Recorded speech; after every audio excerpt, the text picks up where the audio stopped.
All right, and we are live. What is going on, Plunksters? This is Plunked, and this is Emilio Bucks along with my co-host, Kristen Petite.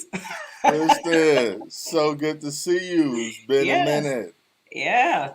Weren't sure we were gonna get here. I know it took a minute to get here, but we're here now, and happy that we're gonna have some baseball soon. But hey.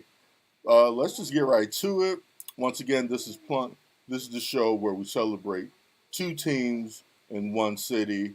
We're all about that Chicago baseball unity thing with a little ribbon here and there. Yes. So I am your resident White Sox fan, and Kristen is your resident Cubs fan. Cubs fan. All right. And but today's season premiere, season two, jumping off. Have a very special guest, um, who I call them like Chicago baseball's first family. I mean, if not them, then who? Right. You know, just like you have the Hallis family, and now we have the Guillen clan, who is notorious and with the Chicago White Sox. I got my producer here, Hey, Kennedy, girl. who's stopped in to say hi.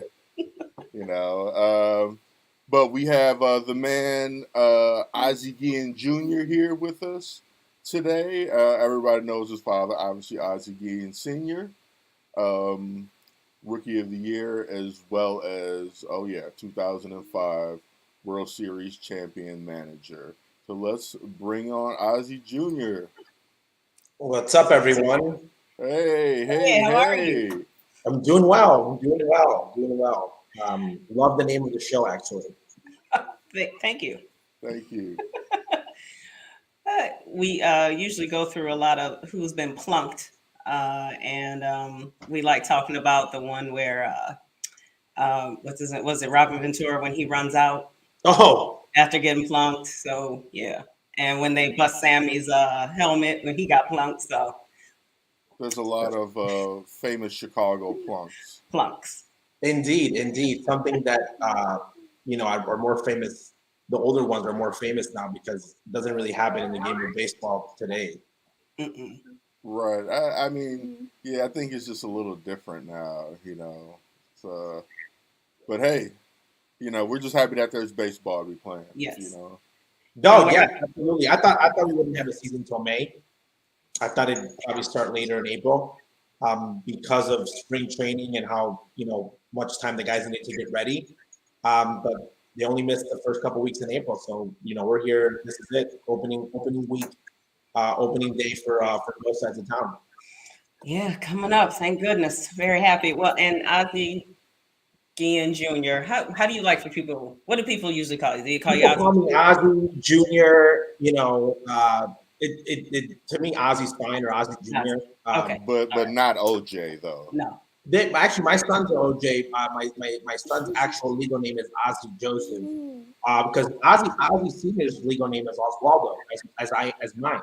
Okay. It's like a baseball given name is Ozzy. But yeah, so actually a couple of my brothers call him, my little guy, OJ. They call him the Juice sometimes, joking around. But yeah, Ozzy Junior. A lot of people in the game of baseball call me Junior. You guys brought up the first family, and we've been the last couple of years we've started to realize that even though that we're not connected, meaning Ozzy is no longer managing the team, we know this team and baseball better than most.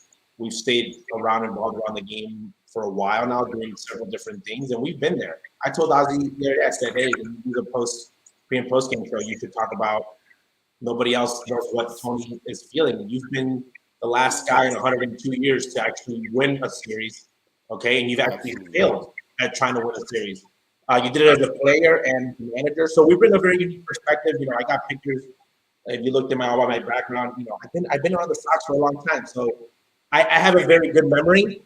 Chicago fans don't, and I just proved that with the Cubs. I just literally proved that this past 2 years. Because I remember when Cubs fans used to be like, one World Series, that's all we want. and we can go on a drought for another 50 years. And now they thought they were going to win one every single year. So it's just so Chicago's a very short memory when it comes to the game of baseball. I'm here to remind them that bring back the truth. And you do that on your show, Gian's World, which I checked out. Checked out quite a few of the episodes. Actually, when I reached out to you, I was just scrolling and looking at different podcasts and different content about, getting ready for the show, and then found your site. And that's why I decided, let me reach out to see if anyone in the Gian family wants to give their very honest opinion on baseball.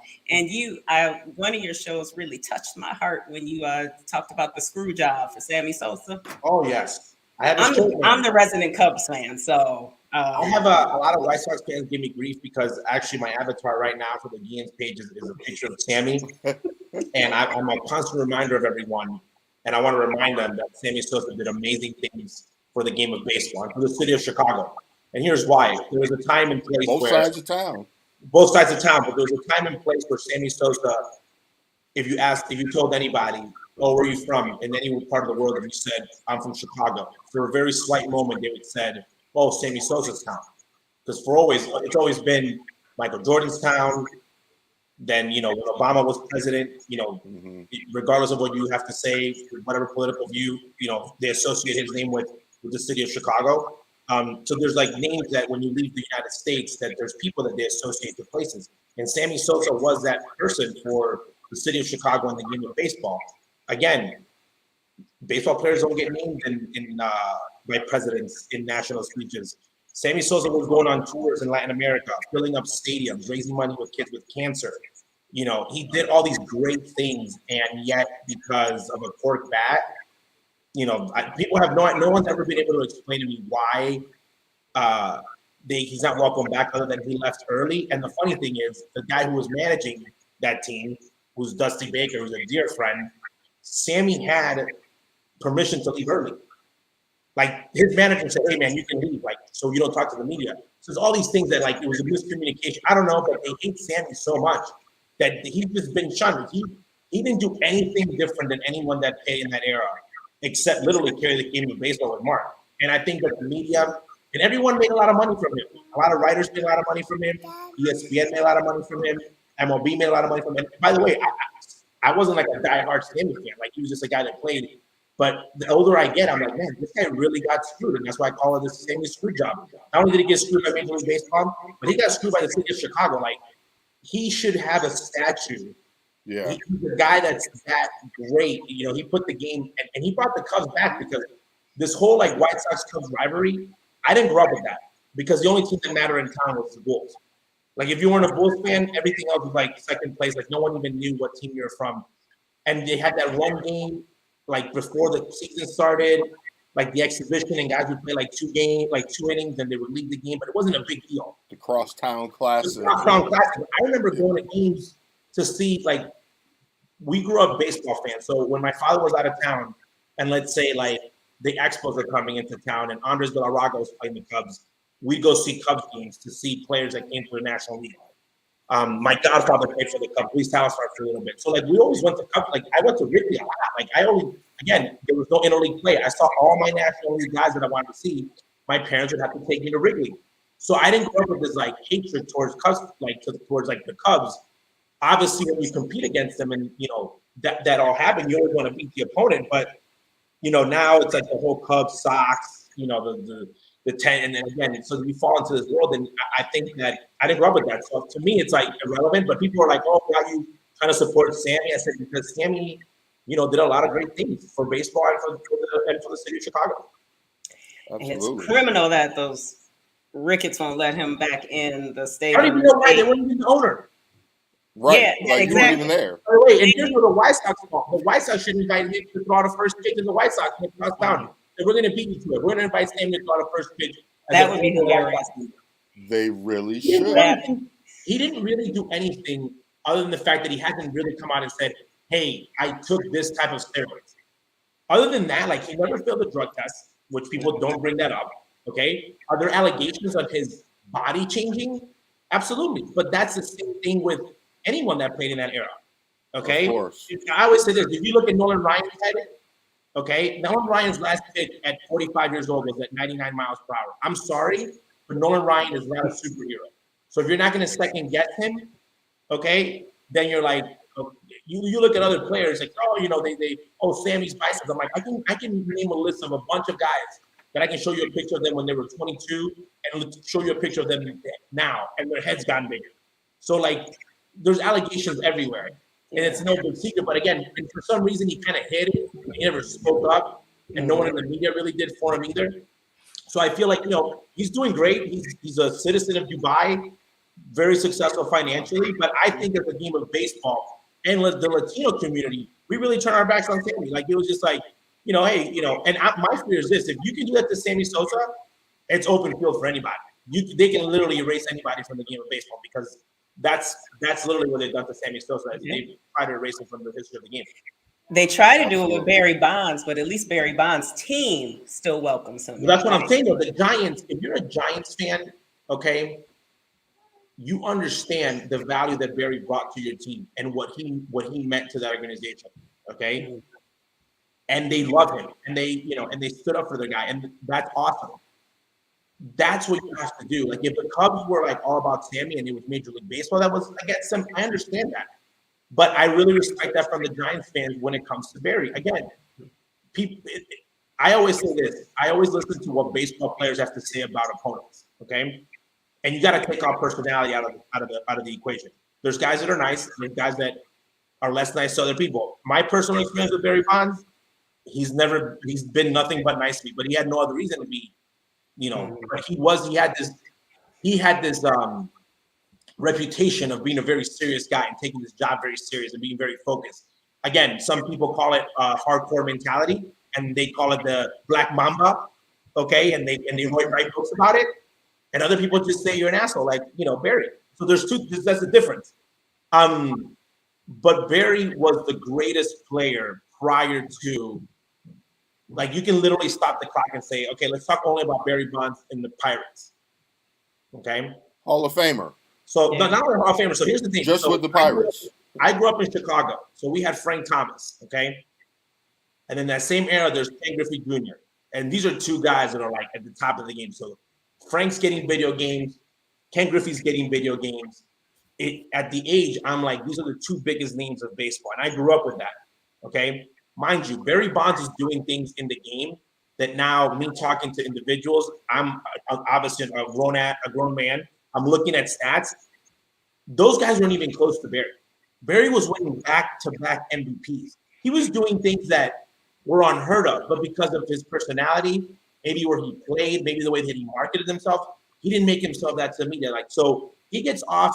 There's the all-century team, and he doesn't make it. Okay, and that's where I think they set him off and said, that's it. I'm done. Like, I'm literally going to go and become superhuman. And that's what he did. So, like, when you judge him, is like, okay, you can judge Barry and he was still a Hall of Famer, for example. He just became superhuman. Like, the stuff that he was able to do was just like, that would never, ever happen ever again. Like, getting walked that many times, just that, because he was that great. He went from like being like, it's like if Michael Jordan would have maybe taken, like, that's the only way I can explain it, because he was in that 1% of what he was already producing prior to any allegations. So that's why I think it's so that I'm like, well, Barry was a 2-time MVP. This is the part that is funny. Had Barry Bonds died in a tragic accident, okay, prior to like 1999, he'd be a Hall of Famer, and we'd be raising, we'd have like a Barry Bonds day probably. But that's just his history. He goes to San Francisco then, and if had it been just Barry, okay, I would say, you know what? Maybe it's his fault. He was the only guy doing it, but it was more than 90% of baseball. Like, at this point, everybody was doing it. So, and when you found out pitchers were doing it too, pitchers were doing it more than hitters. It was like, oh, okay, well, the playing field is level. The biggest misconception in baseball and fans is that for you to take steroids, you need to look like Arnold. Yeah. Okay, that is the biggest misconception. Guys were not taking steroids to hit more home runs. Guys started juicing so their bodies could recover better. Meaning, in a long season, you recover better. You have more time to go work out.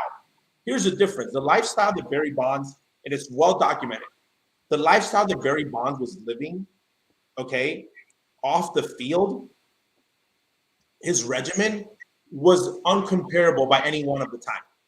Guy was working out 7 hours a week, a complete machine, no family life, dedication to playing baseball. That was it. 12 hours in a day of him being around, 7 of those hours was him working out unless he was in the field. So he took it to like another level of like performance that no one likes to talk about. But in the world of baseball, everybody knows like Barry, it wasn't like Barry went somewhere, did something, and came back and just hit batting practice and hit the home runs. No. He put in the work to get it to the next level. And that's where people, I think that he just went and took a magic pill and then you just automatically, because trust me, I know a lot more guys that took a lot of stuff that were not putting up, not even 1/4 of what Barry did. And you know, they got So tell us about, I'm going to move on to your show, Guillen's World. Tell us what made you and the family decide to start the Guillen's World. And you can find Guillen's World on YouTube. You have subscribe to Guillen's World on YouTube. But tell us how this started. You know what? So we've always wanted to be. We always talk baseball, okay? And we've at one point, you know, in Ozzy's career, Ozzy did things that he was a little bit ahead of his time. So Ozzy originally was one of the first athletes on Twitter, okay? And the reason that he was on Twitter originally was because I'm a big Shaq fan, okay? And I follow everything that Shaq does very closely. I think he's a genius. And Shaq was one of the first guys that was on Twitter. And he was just using it to like, you know, share stuff and promoting. And I was like, oh, this Twitter thing is kind of cool. And Twitter hadn't really taken off. And when we created, we just wanted to have Ozzy be able to engage with his fans, okay? Because there's always been this following for Ozzy because I think people are attracted to him because he's like just very interesting and they might think he might be set off. But then when they really get to know him, they're like, oh man, this guy is like a character, like someone that can go in and play like a superhero, be this wild man like on the field, but then when he's off of it, complete opposite.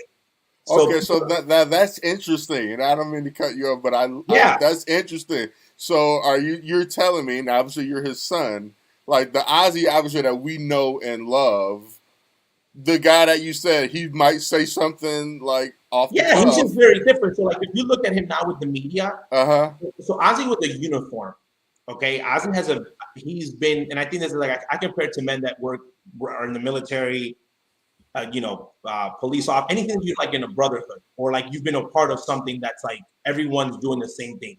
Right, that's why I say baseball, basketball. Sure. Ozzy is a guy in a uniform. He'll never be able to remove that baseball player, mentality, I would call it. That was him even when he was a manager, okay? That he would do anything that was within the rules of the game to get a win, okay? The team that Ozzy took over, and this is where people don't do their homework and they have a short memory, okay? The manager before Ozzy Guillen was a very, very good manager. His name was Jerry Manuel, okay? When Jerry Manuel had the White Sox, he's a very good X's and O manager. Jerry Manuel's demeanor was always very more calm, okay? Jerry was a guy who was approaching you from a mental aspect, he might, have a conversation with you and carry you, but no one judged Jerry ever as a bad manager, okay? So when Minnesota basically owned the White Sox, okay, from 2001 to 2003, when Jerry Manuel, the reason that they had these back and forth was because people thought that it was because of Jerry Manuel's laid back personality and his demeanor that the team was missing this fire, okay? Within Ozzy's first year there, he realized, no, Jerry Manuel's had a bunch of guys that didn't really want to play for him, and this is why he got himself fired. And they traded everyone in 2005, okay? 2004, 2005. So Ozzy had Jerry Manuel's team in 2004. They basically missed the playoff because Frank gets hurt, Madlow gets hurt, they can't make the push. But Ozzy thought he had a World Series team then. But here's the part people don't realize. Like, people think that Ozzy came in and was like, oh, I'm a better manager than Jerry Manuel. He came in and was like, why did they fire Jerry Manuel? Because Jerry Manuel is a really good baseball man. So there's a reason why these guys they got him fired. So Ozzy realized, I can't be laid back and be these guys' friends. And right off the bat, he realizes that they need someone that's very hard-nosed, in your face, and the game was way different then. So Ozzy manages, and again, I think it was a right combination, because then his first team was very, very different than his second team. They started trading guys away, guys that were like, like first, well, why are you going to change rules? Like Ozzy had a rule that you in the spring training, you have to drive with the team, like the team bus. You'd have to go there and play on a visiting team. The White Sox didn't do that back then. Hey, we don't do that. We only play games in our complex. Why? So if we play Anaheim, you don't travel to Anaheim? That's changing. So that was like a dynamic of like, oh, okay. Ozzy then starts managing guys that are, I would say the word men. They were very, I'm not using the word men, they're very responsible, very accountable. They were grown, okay? Guys like Jermaine Dye, Carl Everett, you trade for Freddie Garcia. They knew that if Ozzy was screaming at them, it wasn't personal. So Ozzy wanted those guys to just worry about playing baseball, and he knew that he can manage the media in a certain way. And Ozzy had a chip on his shoulder because, Ozzy was talking about, like, when you look at the controversies of Ozzy, of Ozzy getting into fights early on, they always had a point of they were doing things for a reason. And then obviously it kept like getting, and he got that attitude. But Ozzy he didn't get thrown out more than more other people. He made it, when he got thrown out, he made it magical.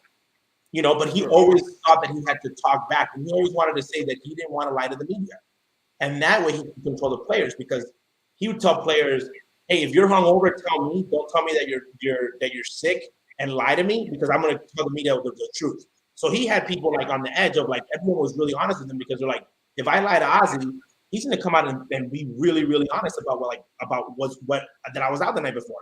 So they had a mutual respect. So Ozzy created this character that was, this is what we need to win. But he's not that person. If you talk to him now, and people are like, oh my God, Ozzy's like, he's worked in the media for almost, at this point, like 10 years. Never said anything. We come from a place, okay, and Ozzy's a very, very dangerous person, because he doesn't care what people at the end have to say. He has enough credibility and enough money in the bank that he is going to say what he feels and what his thoughts are. And that makes a person very dangerous. Why? If you don't have enough money in the bank and you have to keep a job, I'm the same way. There's things that I'm not going to say. I'm just going to protect myself. Ozzy, at that point in baseball, he knew that he was like, if I get fired, I'm going to get fired on my terms. I don't care. So he was talking about things that make people uncomfortable. Okay? And he literally pushed that envelope, that to a point when obviously there wasn't winning anymore. They said, okay, we'd rather not just bring you back. But Ozzy's always going to give you the truth. Like he did it with prospects. He would do it to the media and say, don't say that my teams are going to win the World Series. He was always just very honest. And to your point, like it's funny, like the controversy, Cubs fans hated him for a while because of the rat controversy. Okay. Yeah. And he was like, everyone in the media is full of it. Why? No one likes coming to work here. I would love to come here and get wasted in the stands. Yes, as a fan. Like as a fan, and you enjoy it, come to work here is horrible. The media doesn't like it. It's really hard. You got to go hit the cage in right field. He was like, if I was the manager here, I'd be like, we need to make this stadium better for like a day-to-day work. But people took it a completely different way. But Ozzy knew what buttons to push. But we come from a place where our opinion, we're always going to give it to you. Okay. And Ozzy had gotten originally in trouble for that. When we talked baseball, we were always scared to say what we were in our thoughts early on, because we're like, they're going to bring Ozzy back. Kind of like you took 2 steps back and like, oh, if you played nice, they might bring him back. At this point, it's like, he ain't come back. Okay. And you might as well just talk baseball and speak the truth, because there's so many things out there that are just misinformation. And people are just drinking this Kool-Aid of like, just nonsense. Like I saw a post today by NBC Chicago, who my father works for, okay, and I clowned them, comparing Mookie Betts to Pollock. Pollock is a great player. He can't even hold Mookie's left shoe. I'm like, do you guys know who Mookie Betts is? Like, do you guys watch baseball? So like things like that between like the front offices and like law channels. So we actually say the thing, like ever since we've had the show, we've always talked baseball.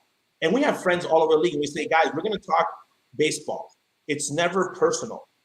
Okay, we're talking the game of baseball. So if you don't want to get critiqued in a baseball aspect, if I'm on the show, okay, and we're talking about so-and-so was out with 2 women last night, hanging out at this bar in Chicago till 3 in the morning, you can get mad at me because that's none of my business, okay? That's not what we're about. We want to talk about baseball and how a team is built. Why? Because when you grow up in the game of baseball, everyone always thinks like 2005 was an amazing season, okay?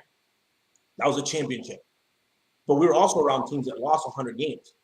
We were also around teams that in 2006, when they were supposed to be good and compete, and you finished third, okay? You've seen all those experiences of like just not knowing that you're living them, that you've been through that. I've been in a room with Rick Hahn and Kenny Williams and them talking about a trade. Like nobody told me that. I've seen how their minds work in a baseball aspect. So this is the type of communication that we want the fans to understand, like, and give our opinion, and for them to feel like it's okay to ask questions and it's okay for you to second guess your team, but do it the right way. Don't, just don't lie to fans. Okay, we're gonna tell you the truth. And again, a lot of the media now, you're in a big network. You gotta go, the way that it goes. And for Ozzy, he's at NBC, but there's things that in the type of show that he has to break down a pre and post game show that he can't get in really into depth. Okay, and people were like, "Oh, you gotta make this show, just White Sox." And I'm like, "No," I was like, "The Cubs." I was like, "We know the Cubs just as well," and I'm like, "They're just as interesting." And I was like, in the league in itself is that. So it's just an opinion. And again, when you do the show, it's like our best arguments are family-wise, because my father, he considers himself a very old school baseball player, like old school minded guy, and his opinions. And then you got myself, who has a background in player development, broadcasted in baseball, but I have a high level of education. I understand analytics very, very deeply, the good and the bad of it.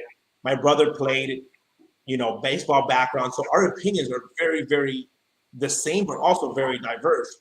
Right. Of when you come in and talk and give your opinion about what you have to talk about baseball. And Ozzy even says this, like Ozzy's very good at managing, meaning when you sit him in the manager's chair, okay, and he is managing the game, there's no one better than him. There's a very small group. Ozzy's very good at communicating with the players, okay? Ozzy is very good at telling you if a prospect is going to be good or not, okay? He's got this feeling. Ozzy is not very good at sitting in a meeting and basically telling your BS.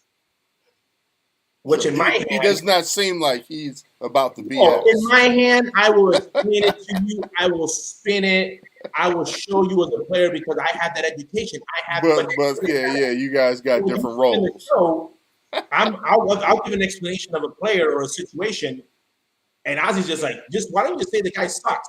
But that's what we love. We love that candor. But before I ask you about this current team, I want to ask you. You touched on it for a second. Every time the Sox are looking for a new manager, and this is going to continue forever, whether you like it or not, whether there's any proof or any truth to it or not. Anytime they're looking for a new skipper, Ozzy's name is going to come up. If he were offered, how would you feel about it if he were offered this team? Okay, so it would make a difference what team he was offered. No, not for the White Sox. So this is this team, the White Sox. Yes. Here's the thing: as a family, I want to get paid. As me personally, I'm like, I want to get paid. Ozzy would manage the White Sox for free. Oh, wow. He's at that level of. Well, this is funny. So we're like. So he would do it. He would do it. Oh, for sure. I'm gonna give you a breakdown of like where our thought process is of like when we look at windows of winning. So it's a funny story. When Ozzy went to go talk, when he got traded to the Marlins, the trade. So you get traded. Right. So I forgot it was a trade. Player comes, but you still needed to negotiate, like literally sign the contract. For whatever reason, the contract, let's say, doesn't fall through. Okay, and now you're on the Marlins, but you can't come up with a contract. And the Marlins say, okay, we already gave players away, but we can't sign Ozzy because he's asking for too much money. What happens at that moment? Does Ozzy go back to the Sox? Or does he talk to any other team that he wants to talk to? Theo was not yet with the Cubs, okay? We love Chicago.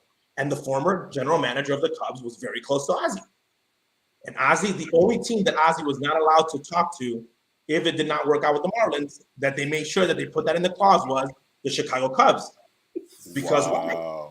Well, because why? People are like, oh, I'm like, and the funny thing is, out of all the years of Ozzy being out of the game, meaning in uniform, the only job that he wanted to have, meaning other than with the White Sox, a coaching job. He's been offered a coach in San Francisco with Bruce Bochy. He's been offered a coach in other places with friends of his. And he's always like, my family, I don't want to go and coach. It's hard. I'm making a lot of money on TV. At the time he was doing ESPN. But the only job that he was like, I'll do it because it's home. And obviously he knew how good the team was. And it was with Joe Madden, was the Cubs job. He was like, I'll be the Cubs third base coach in a heartbeat. Like he was, if Joe would have called him and said, hey, I need a third base coach, Ozzy would have said, I'm there. Like, no, it's buts. It would have happened. Coach, because there's certain guys. Well, there's certain that would have been crazy. I'm saying that there's certain guys, and people forget this. Ozzy was a third base coach for a World Series winning team. The Marlins. So he's been the number 2 guy of like, you're running everything, and then there's a guy that's doing like the media, which is the manager. But Ozzy's running like he did that. Like he won the World Series like under a tutelage. So he knows that he can go be a bench coach for a great manager. Like, is Ozzy going to be the bench coach for Rick Renteria? No. If Ozzy's going to be the bench coach for Joe Madden, it's very different. Sure. Okay. Yeah. It's Joe Madden. Joe has something to offer me that I can learn, and I have something to offer Joe. I'm not sitting there saying I'm a better manager than Joe. People don't get that. When you're sitting down from a coaching standpoint and you're managing against your opponent, okay, Ozzy would say, I got a list. Buck Showalter, worthy. Joe Madden, worthy. There's guys that are managing against him like, this guy has no chance. Like, why? You shouldn't even be exchanging the lineup with me. Again, baseball mentality. So Ozzy in Chicago, okay, when Dick got left, he went and managed New Orleans for a while. Okay, then he got older, so he wasn't like living here. Phil Jackson leaves, he goes to the Lakers. The time gaps are not there. Joe Madden is in Anaheim now. Okay, Ozzy's the only guy. Okay, and he is young enough that he's in Chicago. Okay, right. He's like working in TV. So for anyone there, okay, that thought's always going to be there. I suggested this, okay, to people that are bosses and whatnot. So the Rick Renteria rumor was like the worst kept secret in baseball, that Rick Renteria was going to be the eventual manager of the White Sox when Robin Ventura was there, and like at the end. And I sent a message and I said, I think that you guys should hire Ozzy not as like a manager, but as something in the front office, just give him a title. And they're like, why? I'm like, because you need Ozzy to introduce Rick Renteria. They're like, what do you mean? I said, Rick Renteria is coming to manage a team where the first Latino manager won the World Series less than 30 years ago, who is still capable and able and lives in the city, and everyone knows it. If he introduces Ricky Renteria, no more questions are asked. This is the guy. My time has passed. I'm here to help him win the second World Series in 30 years as being the second Latino manager to ever do with the White Sox. And it could have been Ricky, Omar Vizquel, anybody. Okay? Oh, no, that was the issue. Every time Ricky did something bad. So it's like, that was the first one. Obviously, when Tony gets hired, okay, a great hiring, meaning you don't need to interview anybody else. You hire. Did you feel that way the whole time? When I found out it was him, yes. Because anyone that they thought that it wanted to have analytics wise, I don't think the team was prepared for that. I think that the reason they thought that the White Sox would want AJ Hinch was all the wrong reasons. I think if you would have interviewed, Ron Washington was a candidate that was out there. There's a lot of guys that you interview, but if you already know that it's going to be Tony, you don't need to interview those guys. So if Tony would have been out of the question, I think that there was a lot of candidates, Ron being one of them, Ozzy, guys that were like in their age. I obviously Dusty had a job at the time, but Dusty would have been somebody would have came to mind, obviously. But again, so Tony gets hired. So we're like, okay, we understand why no one gets interviewed. Tony's the guy. But then I said this, okay, so obviously they started naming the staff. Okay. This is pre-COVID. And then when COVID happened, I said, this is really interesting. So like right now in the staff, your window's like 2 years, 3 years. Very small window allegedly. I'm like, Tony's an older guy. What happened if something happens to Tony? Tony said, and it all came because of Terry Francona. Terry Francona has not managed a full season in a while because of health conditions. I said, is it safe enough that you entrust? And the answer is yes, and that's fine. That you entrust the bench coach or another coach to take over 6 months, 3 months to win a championship. Mm-hmm. Because if I'm a team, not just the White Sox, if I'm the Dodgers, I'm making my staff like I'm having like a manager and a guy that's next to him that if anything happens to that guy, from testing positive for COVID, to anything, to whatever, yeah, to whatever, I'm not risking having a guy that's like, oh my God, what happened? And then you ruin it because of that. And I was like, Ozzie would coach for Tony in the White Sox, for Tony. Anybody else, I'm like, I don't think that he would do it. And they're like, oh, it's a great idea. And I'm like, I'm just saying, because even it which is not fair to Tony, and again, not fair to any manager who takes that position, that is always in the back of the mind. I don't care if anybody tries to ignore it. That elephant is in the room. Okay? Yeah. It's in the room. It's like, it's there. Always. That thing is like, the hard thing is like, it's not like the White Sox have won like, oh, we got 10 championships in the last 50 years and like all these managers are here. No, it's like 102 years ago, Ozzie, and then no one else.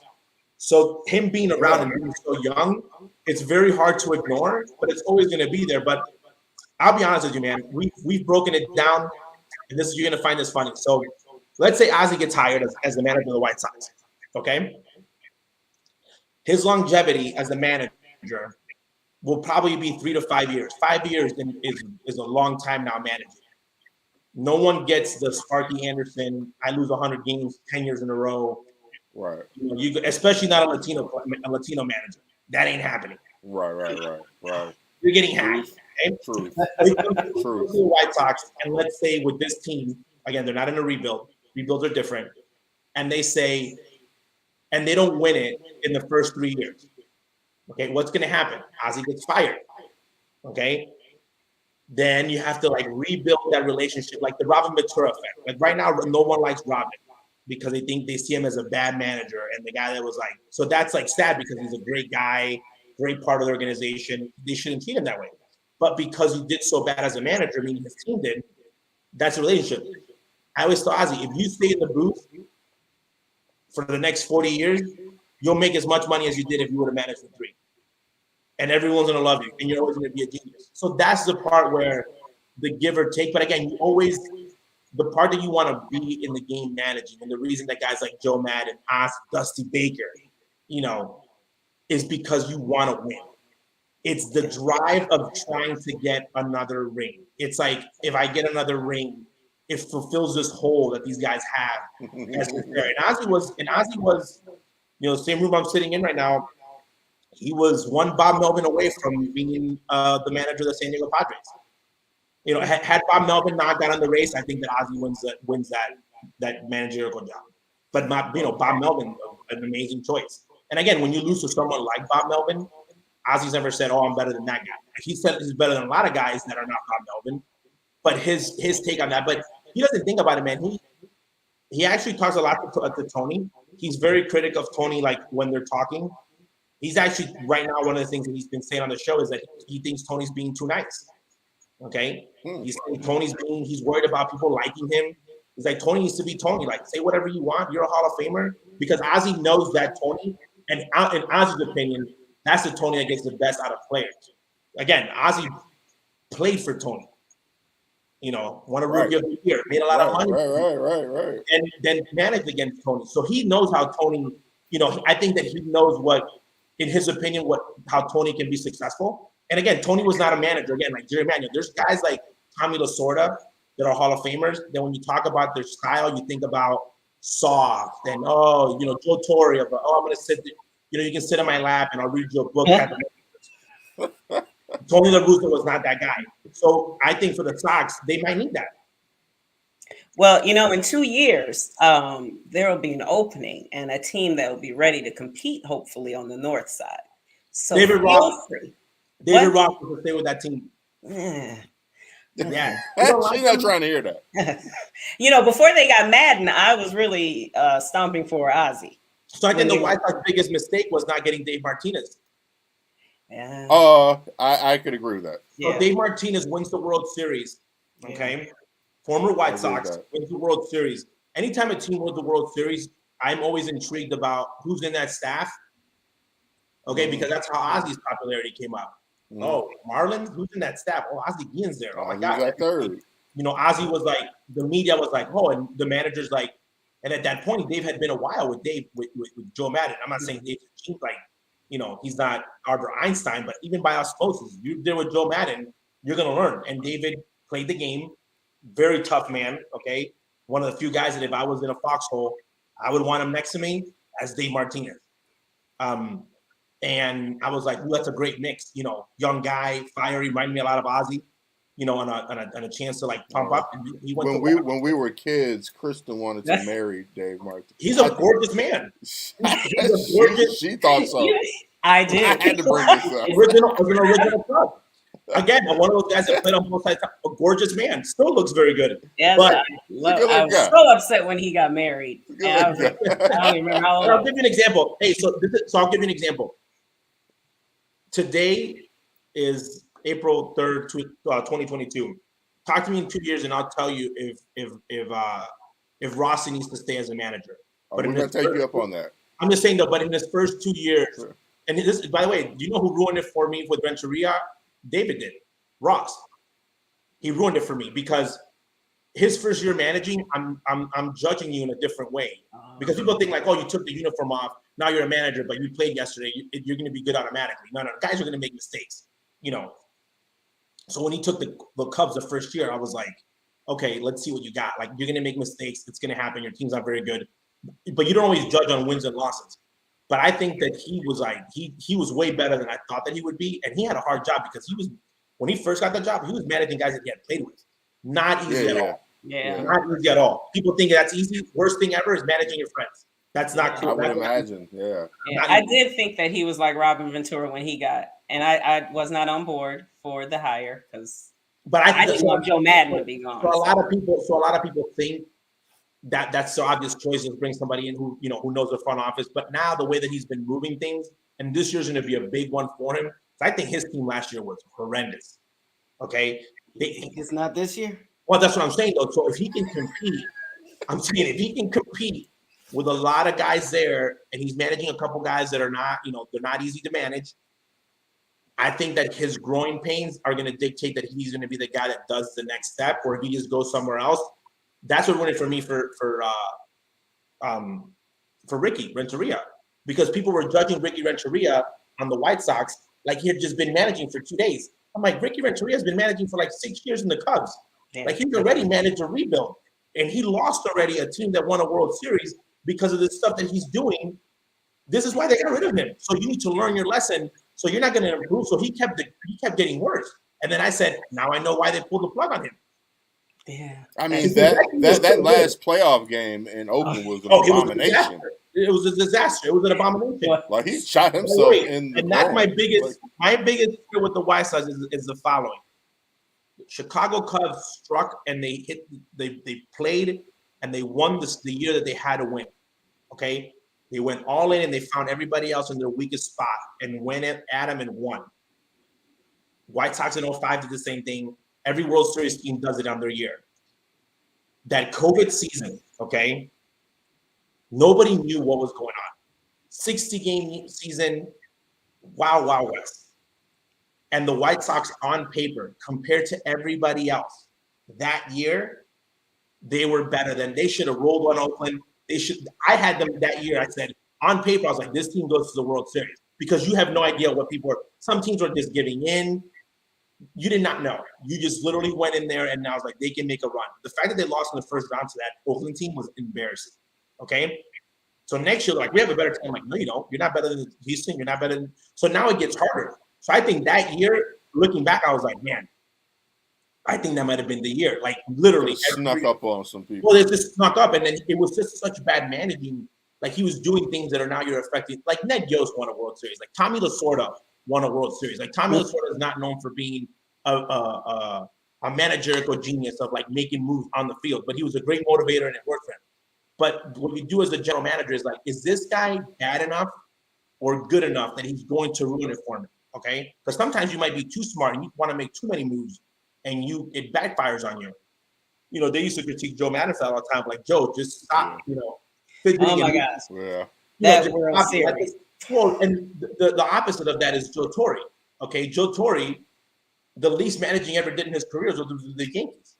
He had been managing for 30 years before that, like really managing bad teams. When he was with the Yankees, everyone's like, Joe Torre. I'm like, yeah, Joe knows that he's like, my job is here to sit, make the lineup, and find out how guys are feeling. And I'm not going to mess this up, and I'll give myself a couple World Series rings. So you need to know, what kind of team you have, and you got to push. And that's what I thought the Cubs were worried with Rick Renteria. I'm like, are they worried that he might ruin this and like ruin their chances? They're like, we're not even taking this chance. And then when it came to the Sox, because that's a big responsibility. And Ricky never got, and I don't think Ricky got fired from the White Sox because he lost his clubhouse or guys that didn't like them. I actually think that players did love him a lot, and the players really, really, really liked him. I think that it was because they thought that might hinder the development of the players, and he wasn't very good at the end with X's and O's. He was doing some things that you're like, there's moves that you do that you're like, ooh, you don't make that move. That's a I want to get fired move. He did that for like 9 innings in his last game. Correct. Like every move he made was like, you want to leave, don't you? You don't want this. That's what I'm saying, though. So you're taking chances. He's You're leaving like, he left with a bang. It might be like a Hail Mary. It might be like a Hail Mary, but you do things like, so there was one that wasn't in the playoffs yet. He pinch hit for Edwin Encarnacion with Collins. And I said, oh, man. I said, because everybody on the dugout, if you're a baseball player, you're like, what are you? Because everyone's second guessing you. The first people that are second guessing you is the people on the bench, your own players. You're like, oh, my God. And then he was getting, his demeanor. So, again, I think that teams gravitate to how your manager dictates, the game and whatnot. You don't know what's the next step. I think that talking about the Cubs, people are like, oh, they're like really upset right now that the money wasn't spent. I'm surprised that they even signed Stroman. I think that they did the right thing. You had to cut that because that team was not going to win another World Series. So you had to end it and like restart again. And hopefully it doesn't take them. The goal is it doesn't take them 15 years. It just takes them 2 or 3 years. That's the situation the White Sox are in right now. Because the White Sox have this mentality of like, oh, window's 25 years. Like, no, it's not. Your window is what your window is. And you got to go and you got to do it. So, for example, the Kimbrel trade, everyone was upset about it. I said, not everyone needed to make that move. We needed to make that move. Why? I said the Cubs lost. The Cubs got a ring, but that cost them Glaber, Cease, Eloy. Yeah. Because they were looking for that second ring. Had they been smart, they said, you know what? Let's not ring chase. We're not trading anybody. We'll wait and get another one in 3 years with the prospects we got. But especially to get Jose Quintana. I'm sorry. By the way, but he was the guy that they thought that would get him because again, fans get excited and they ring chase me. Hey, how many teams have won back-to-back World Series in Major League Baseball? Last time. Well, it don't happen very often. I don't know. Did Houston win? Houston didn't win back-to-back. No, did they go back-to-back? 1990s. Toronto Blue Jays. That was the last time? That was the last time? Yeah. The Yankees never did The that? Yankees never back-to-back? The Yankees did in the 90s. Oh, the 90s. Oh, it's still the 90s. Oh, okay. So you got like Gary. Okay, so in that team is Gary Jeter, Mariano Rivera. Right. There's guys that are like Hall of Famers. It's not a norm. Okay, you can be the Giants and like win 1 year, kind of fight out for 2 years, and then you win a third year. Another. But it's very hard to win like back to back to back. Mm-hmm. So it's a mistake that teams do all the time. That after they win. And the Braves did not do it. This is why I like the Braves this year. The Braves did not sign Freddie Freeman. Okay? The Braves, because they said we're going to think with our minds and not our hearts. If we sign Freddie Freeman, are we going to be better in 3 years? Or are we going to be better? What's our time frame look like from a competitive standpoint? And Atlanta's always been really good with that. Teams get caught up in the feeling, okay, and they extend guys. And they give contracts in that chase. Of like, we want to have everybody that's been a part of this for a long time celebrating in the field for the second time. And the Cubs were, it's not just them. Every team does it. They won the first one. They said, let's go to repeat because our team is good. We need pitching. When you have pitching, Jose Quintana was the best lefty at the time. And the White Sox said, hey, this is what it costs you. That was market asking price. They did a really good job of scouting. Okay. It wasn't a bad trade at the time. It wasn't a bad trade. By the way, I never liked it. Oh, Chris okay. Archer, by the way, Chris Archer was going to be traded for Ozzy Albies. I think they asked for Albies and Acuna. Yeah, see, that would have been really crazy. But I'm saying though, but 5 years ago, people were like, "Oh my!" In Atlanta, we're like, "You got to make that trade," and they're like, look, again, can you not make moves and like it pays better off? I'll tell you one move that nobody talks about with the White Sox, and it's that Ding Dunning move. Talk to us about that. Yeah. What is Lance? Okay, so look at Lance Lynn. Look at Ding Dunning. Oh. What has Lance Lynn done that Ding Dunning hasn't done in the past year? You don't think Ding Dunning can beat Minnesota last year? Mm. Yeah. And now Lance Lynn is out. Who did Lance Lynn again? Look at the games. Okay, great first half. The White Sox were in the worst division last year in baseball. Okay, this is very, very bad division. Look at all the big games that he had. Ding Dunning could have gotten rocked like that in Houston. He totally could have. Mm-hmm. So now you have Lance Lynn extended. By the way, he's in the DL. Mm-hmm. Right. That's what happens in age. Your meniscus starts giving out. You're getting older. Okay. You got a guy that's probably in the decline, but you traded him, Ding Dunning, away because you wanted what? Experience, but now you traded for the wrong. Like, so when you're looking at production, so like Ding Dunning couldn't have done that. Yeah. Okay. When you put it like that, I'm just saying, but you don't because I didn't quite catch why was it a bad trade, but now today it's not I a see bad what trade. you're saying. But I'm saying in 2 years, let's say he goes down and then it might Ding be Dunning late. pitches consistently. I'm just saying, so like you just literally gave away a prospect because you thought this big name guy. So sometimes when you're looking at the big name guy, you have to know what prospect you're giving up. Not Tatis for James Shield. Why? Nobody knew Tatis was going to be that good. Mm-hmm. Maybe somebody in San Diego did because Tatis was so far away from the big league level. Yeah. Okay? Right. It's okay as long as it works out like Correct. But like around like Cease and Eloy. Okay, you know why I said that they're good? And they're like, Ozzy, you're horrible. I said, I know they're going to be good. Why? I said the Cubs scouted them. The Cubs got them like at 1 and 2 in prospects. And at that time, those Cubs they had the best. The Cubs were a machine. I said, They were machine at scouting. Yeah. So they did a really good job on that. So they did it with Gleyber's. You know, the Yankees got Gleyber's, which was a really good move for the Chapman one. You know, worked both ways. He's played that one worked out because they got a World Series. Worked out. But here's the thing, though, with Madrigal, okay? The Cubs could have gone crazy and been, like, asking for one of the names that were maybe more sexy, meaning Cespedes, I don't even know if it was there, but maybe like a Vaughn or somebody, like a big sexy name, a sexy name on the White Sox. Yeah. They got Nick Madrigal. He's not going to be a superstar. He's not going to be a 35 home run hitter, but they got themselves an everyday second baseman. That we don't that you quite have anymore. I mean, White Sox want back. Well, yeah, we want it back.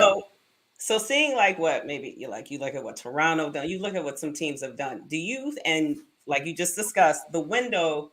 Everyone always says, "Oh, you have a 5-year window." No, you don't. Most of the times you don't.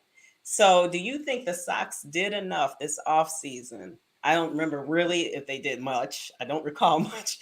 But do you think they did enough to compete with or to win a championship? Because everyone thought after last year that this was going to be their year. So, White Sox fans have gone obsessed again with home runs. Okay, we went back to the 2000s, the Carlos Lee Maglodonia years of the White Sox. Like, we want to hit home runs, like long ball. I don't know why. They've always been obsessed with home runs. Last year, the offense was not the problem. Okay, this is the situation. When you get into the playoffs, playoff baseball is way different than regular season baseball. So offenses get shut down. Yeah. You saw it.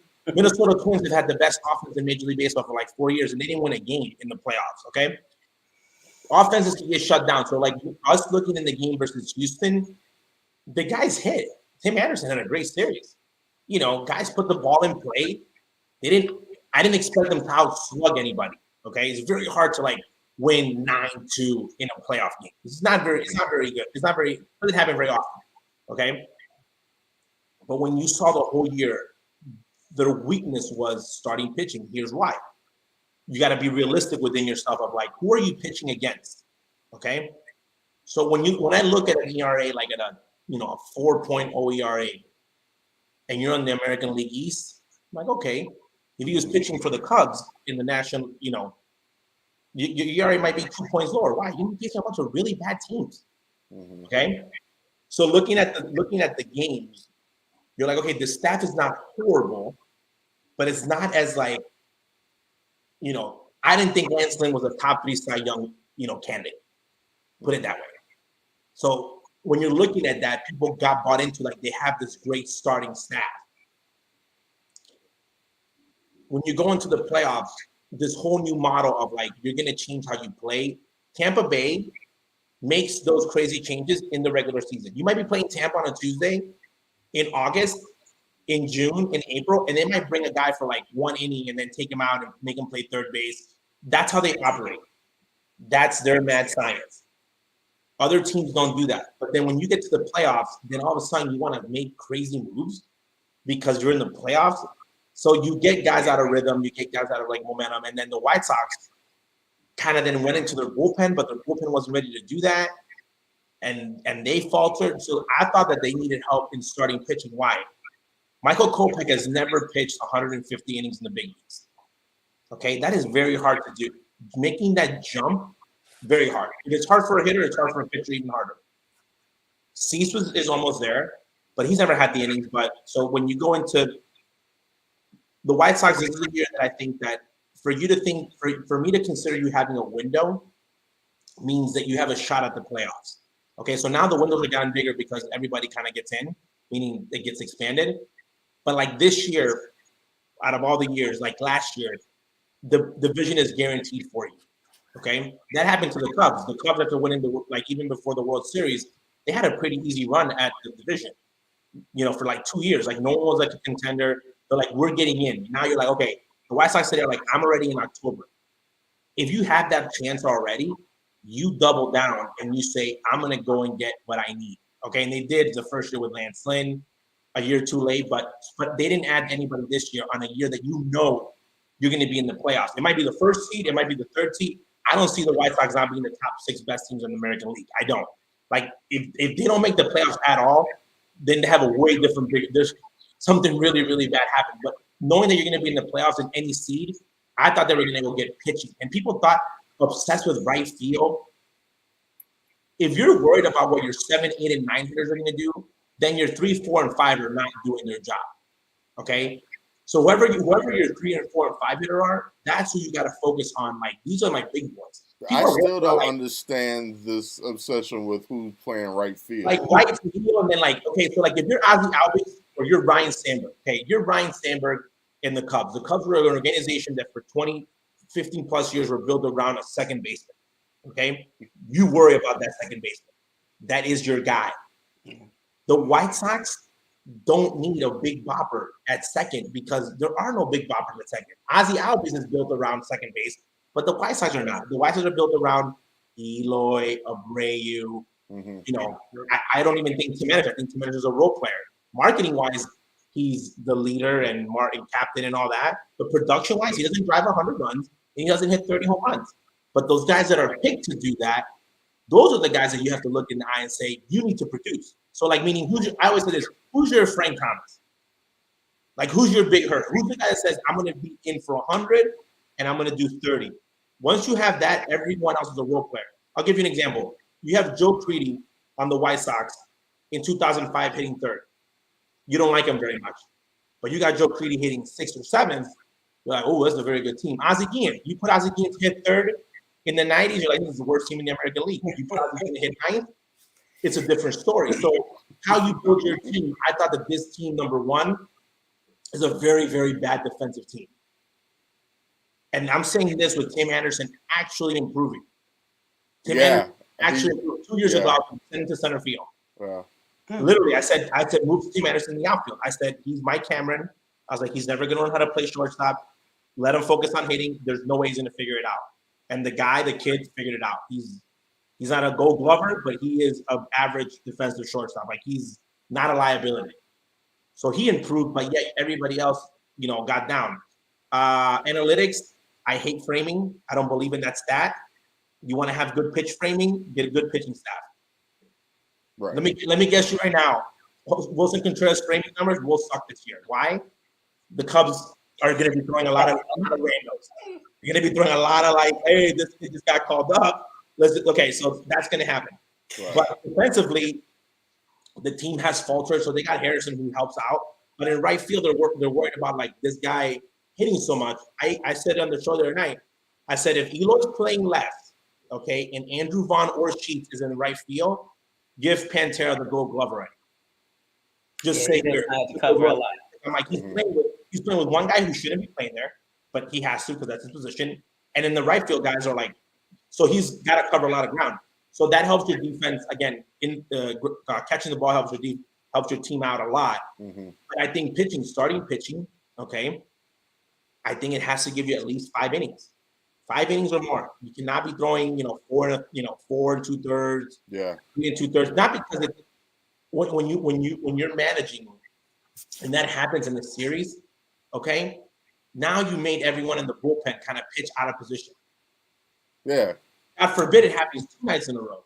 Right. Yeah. So I think that the White Sox really needed starting pitching, okay. And I thought that they could have gotten themselves a couple more veteran guys just to have them there.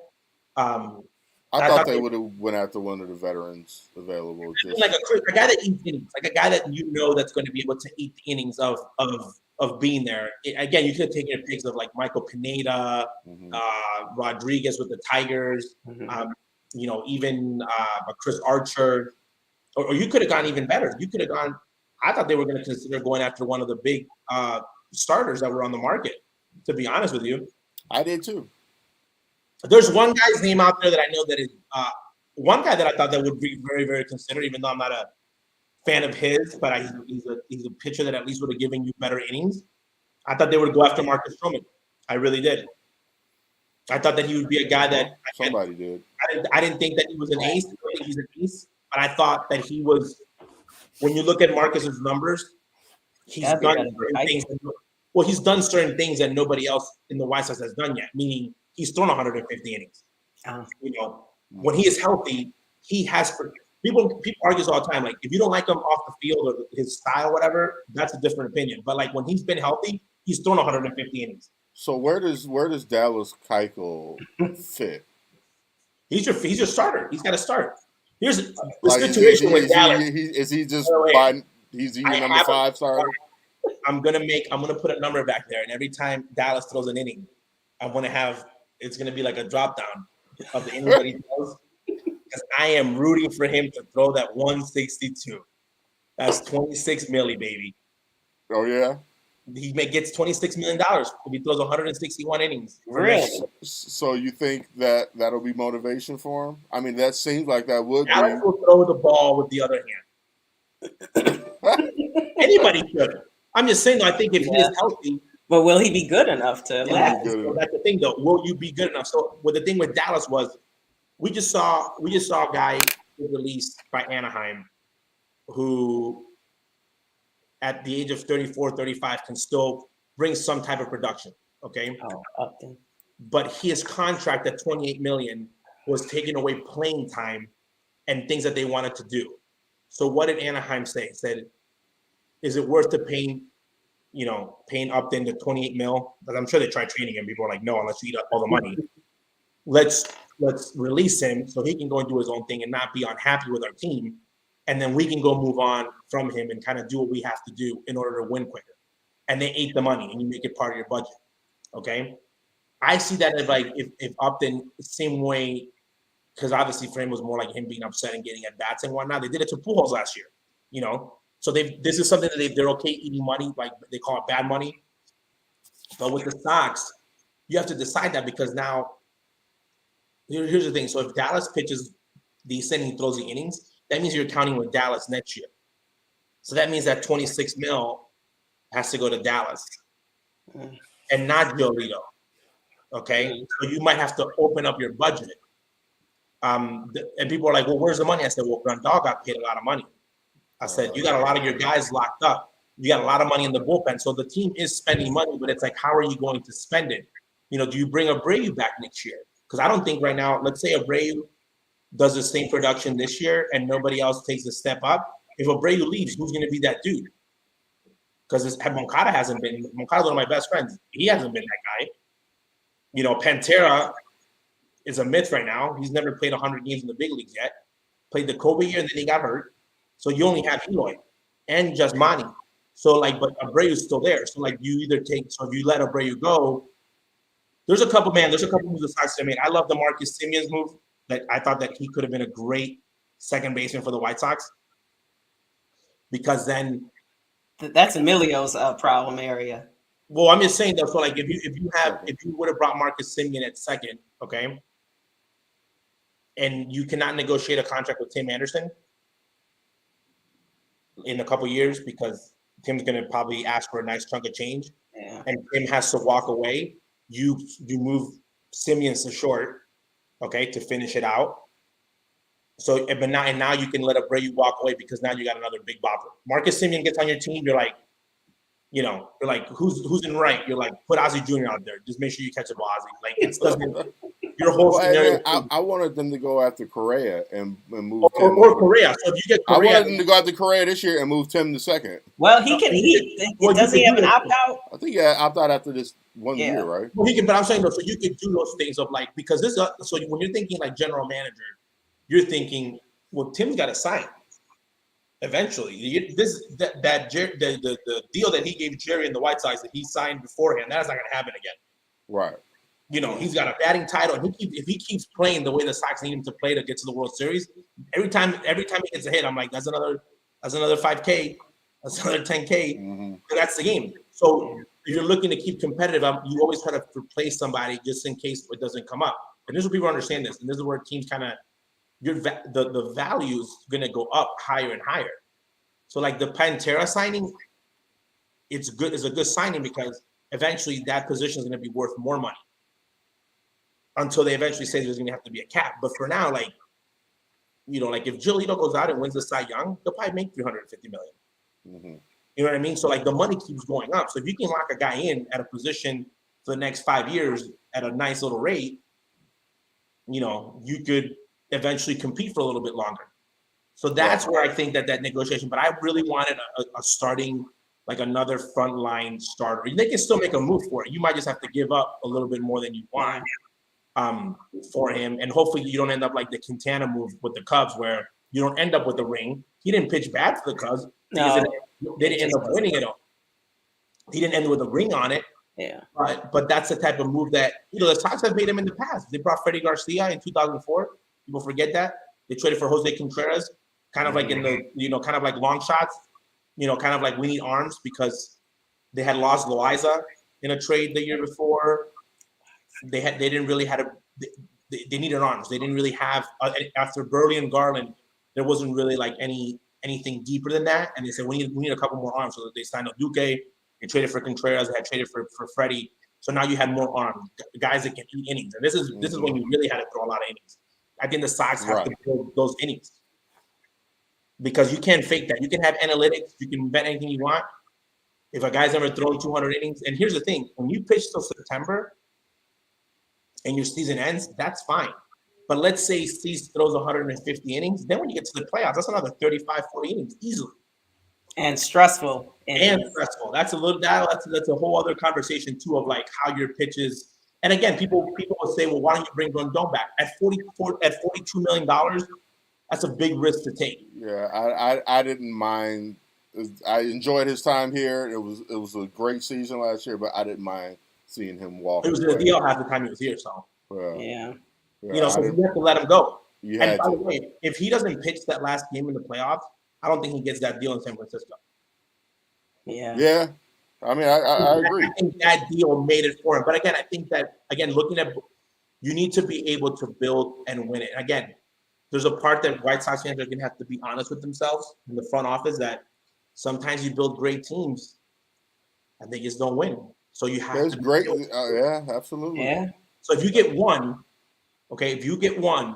you are like, you did your job. If you get two, you're in a whole different stratosphere. Yeah. But you need to get one. Like you look at the list of teams that have not gotten one, and you're like, man, getting one is really, really, it's not that easy. Yeah, Cleveland has had some amazing teams. 1990 Cleveland Indians, I don't think that there's the 97 Indians. If you look at the 1993 White Sox, And back then it was easier because you played like one round and then you're in the World Series. Right. You just ran into a Toronto team with like half Hall of Famers. But go look at the 1993 White Sox pitching staff. And you're gonna think what we have is garbage at the numbers. Like legitimately. Like I look at it and I'm like, no wonder these old dudes think that all these guys now are so soft. Right. I only remember McDowell. I think McDowell was on Yeah, that McDowell, 250. By the way, all of them were under the age of 26. Okay. They all threw Jack McDowell threw 256 innings and won 22 games with like 21 quality starts. Wow. Wilson Alvarez had a 2.5 ERA through 210 innings. So like everyone threw over 200 innings and everyone had an ERA under like 4. And Keiko can get all that money for 161. And that's what I'm saying. were... Like that, so that's changed the way that it's built. And I'll give you an example. So when one of the things that Ozzie did that kind of made the team better. The previous organization, the previous regime before Ozzie was not very confident at John Garland. Okay, John would get in trouble and they'd pull him. He'd get in trouble and they'd pull him, and he had never really had that growth. And one of the things that when Ozzie came was like that.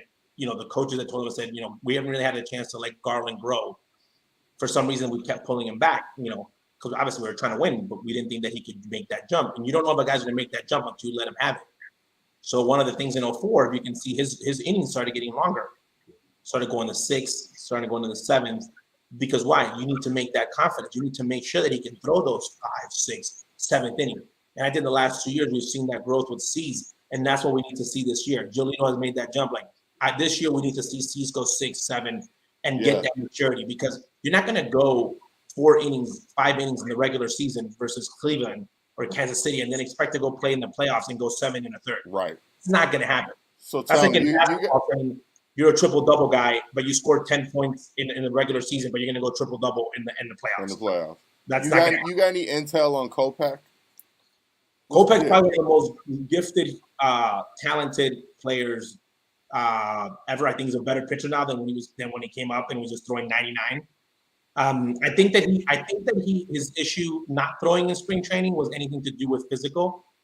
I think he might have had like the cold, and again, the COVID thing is like a little bit less now, but now with the protocols and whatnot, you're sick, you don't feel good, you're not coming to the stadium.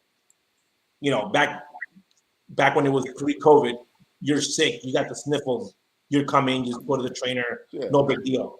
Now you got the sniffles, you don't feel good, you might have a fever or whatnot. They're like, stay home. And that affects your spring training, meaning you didn't do anything. So for him, he's got to, if you had like a cold or anything early in spring training, he wasn't able to throw. I think that's why he's a little bit more behind the team on like throwing. But I think he's healthy, meaning from that aspect, because it was never a throwing thing. It was just like he wasn't even there to like practice. I'm assuming it was like, it had it been anything physical that he would have been there getting rehab. Okay. So he was just home, I think, like pretty much maybe fighting a cold. Well, I hope that's all it was. That's my guess, because anything else, because he would have, and when he came back to his like regular like routine, throwing program that he had.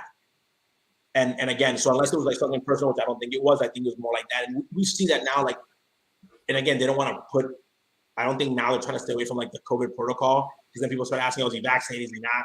So it's just like, if you don't feel good, just stay home for a couple of days. But that in spring training, especially a short one, especially a pitcher, it sets you back. But I think actually, with this Lance Lynn thing, I think that two positives come out of it.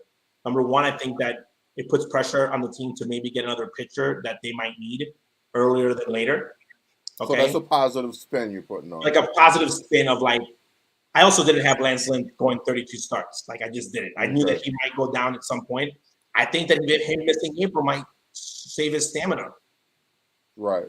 Yeah. I guess it's better to miss time early than late. Now Garrett Crochet, I think losing him was a big blow. I think it was a huge thing, and this is something that people have said that I'm nuts for considering. I might pitch Kopech in the bullpen again.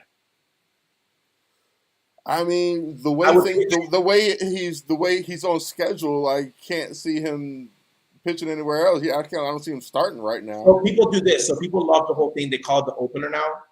Oh yeah. So okay, the dumbest name ever given to anything. The opener means you just can't go past a couple innings. So you just pitch like you pitch 1-2 innings. It's also called a shitty starter. Yeah. That's called the Cubs starting pitching. I'm just saying. So this year, the Cubs we're going with an opener. I'm being serious. That's what Ross should go every day and say, we're going with the opener. Every time Hendricks and Stroman are not on the mound, basically. With strategy, we're going with the opener. Yeah. Well, and the writers and everybody would say, oh my God, they're going with an opener. Basically, the opener means, okay, other team, this guy's probably going to get taken out before the 30. Right. If Adbert Alzolay, if he was still healthy, he could be an opener because he can give you a good 3 to 4 innings. That's what I mean, though. But they call him a shitty starting pitcher. Yeah, that used to be Kyle Hendricks. But who invented the opener though? That the agents invented the opener. Front office who invented the opener. It's like, no, I got a crappy starting pitcher. You can't go deep, and that's like if people think it's funny, like do you think that the Cubs went to Marcus Stroman and said, hey man, we got two guys in the bullpen that will be really, really good to get inning 1 and inning 2. And then you're going to go inning 3 through like 8, maybe 9. Do you think he's going to say yes to that? He said, what are you guys talking about? He wouldn't. And you wouldn't do that as a front office. You do that to like, we don't have a guy today. Hey, man, you're the opener. Very Winter League baseball. But people acting like here, they were like, oh, my God, an opener. I'm like, an opener? Basically, you're telling the other team, hey, my guy's not good. I'm possibly going to throw him out, take him out before the 3rd. Like that's what Ricky Renteria did in that last playoff game. I have a question with that one. I was like, why didn't they just leave Dunning in the game? Isn't that with the best offense? I'm saying you have the best offense. It's like if any other manager would have started the game and their starting pitcher gets in trouble in the first inning, and you just panic and go to the bullpen in the first inning. Yeah. That's literally what happened. He panicked in the first inning and literally said, oh my God, this is horrible. You're right. I might lose my job. I might lose my job. Like literally, that's what he did. Like he didn't think his offense was good enough to like bounce back from a first inning. A game. One inning. 1 inning. Yeah. That happens. Like in the regular season, your starter comes out. Usually the first inning is the hardest inning. They might give up 1 run. You're like, okay, my offense is really good. Like legit, he managed like thought he was the Cleveland Indians last year. He was like, oh, they scored 1 run. We're done. He managed like Matt Nagy.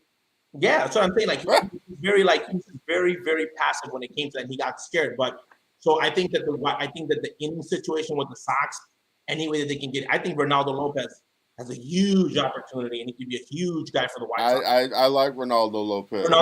And it's open for him. If he's average and he has showed what he showed the year before. And here's the thing: the White Sox just need to get into the playoffs healthy. So if they go in with a healthy Lance Lynn and they go in and I think that one of the biggest mistakes in the playoffs was starting Lance Lynn. I think that was just all like, we're going to start him because of his name. And it backfired on them because it wasn't a very good pick to start him against Houston. I thought they should have started Lucas. But they could have started Lucas. They could have started Rondon. Yeah. They could have started Michael Kopech. I know a lot of people were asking why didn't they start Michael Here's the thing. So here's my move with the playoffs. So you do the playoffs, okay? You go the regular season, you make Michael Kopech just throw innings, here and there, kind of keep them fresh. And then in the end of the season, you say, okay, hey, we're going to start transitioning you because if we have to go to a 3-man rotation, you're going to get a starting position. You're the opener. And you get him to throw, 4 innings every 4 or 5 days. Well, let's hope for that this year. That's what I'm saying, though. So you have that option. Yeah. And that's what I thought. That's why I think one of the reasons I think that Eric Crochet's loss is that big is because people were not labeling him like that, but I think that he has that ability. So yeah. Most people don't know is Bobby Jinks could have been a starter. So Bobby Jinks what? He could have been a starter. Had Dustin Hermanson been healthy and they bring Bobby up, Bobby might make a plea for the 5th starting spot over like Oduke, the McCarthy, or kind of like a middle gapper guy because his stuff was that nasty that he didn't have to just be a closer. Usually closers only have like one dominant pitch. He dominated 3 pitches like he was a starting pitcher, but they put him to close. Same thing, Chris Sale started in the bullpen. They make him a starter. Kopech and Crochet have that ability of the other one's Liam Hendricks. I think if they told Liam Hendricks go start a game, he could throw 3 innings, no problem. He's that I was hoping that they would be experimental if they kept Kimbrel If and they kept and Kimbrel, try one as the closer and the if other they as kept Kimbrel, and I thought that was the best thing they could have done last year, just because of Liam's ability. And people don't get that. White Sox fans don't get that. That one guy can do it, the other guy can't. I think Craig he's so set in his ways of like, I only pitch in the ninth, and he is chasing history. Like every time he gets a save, he's closer to Cooperstown. That I think him pitching other innings is like whatever, to be honest. It may be in his mindset. And I thought Liam, because of just the way that he's been brought up in baseball, meaning Liam Hendricks used to suck. Okay. He wasn't very good. So he used to pitch in every situation that he would ever get. mm-hmm. And he basically made himself a very, very good pitcher. Probably the best closer in the game today. But what's his advantage? And Oakland used to use him like this before he became just a closer. He can pitch in the first inning. He can pitch in the sixth inning. He can pitch in the seventh. He can go 6, 7, 8, 9. He can do so much because to him, he's going out there and pitching. With Kimbrel is more of like an inning thing. That's the difference for them mentally wise. That I thought that Kimbrel was a better fit at the end. I thought Liam can get you in any situation whatsoever. He can throw at any given moment. And I was confused as to why we would see Kimbrel in the 8th and Liam in the 9th and not swap them at some point. Egos. You being scared to say this is what's going to happen. Okay. You know, that's when people like Ozzy get a bat. I'll give you a funny story. 2005 playoff scenario. They're like, who's going to throw out who's going to be the number one starter for the playoffs? And everybody in the White Sox organization, fans, front office, ownership, everybody, except the players and the coaches and the manager. Number one starter, Ozzy said Jose Contreras. Everybody's like, what? It's got to be Mark Burley. And they're like, why would we start with Burley? Other than the fact that he's like been here the longest and, obviously the fans love him. He's not our best pitcher. Mm. But he's our ace. Yes, on paper, on marketing. I don't care about that. I'm throwing my best pitcher. And Ozzy has always had this like PTSD. Jack McDowell, Ozzy believes that the reason that they lose in the playoffs, not because Jack wasn't good. He said that the Toronto Blue Jays had something on Jack. And when you look at Jack McDowell's numbers versus the Blue Jays, they were never good. Even when Jack was like the Cy Young, he just got rocked by them. And he was like, they had to play him game one. And they were down in the games. And then Jason and Wilson, all those guys did better. And then when they came back to Chicago, Jack lost again.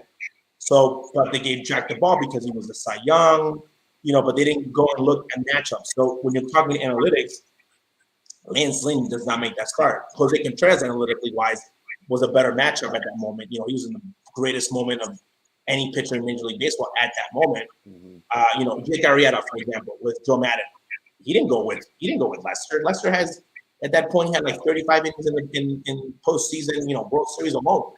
And he said, nope, Jake's my guy. Jake was his best pitcher, and that's who they went with game one. So when you're looking at those things, it's like, how do you say a guy? Ozzy gives his boy Frank all the time crap. Frank went in DH. Frank played first base. He didn't want to play first base. Well, now Frank has the DH. Then you got Dan Pasqua at first base.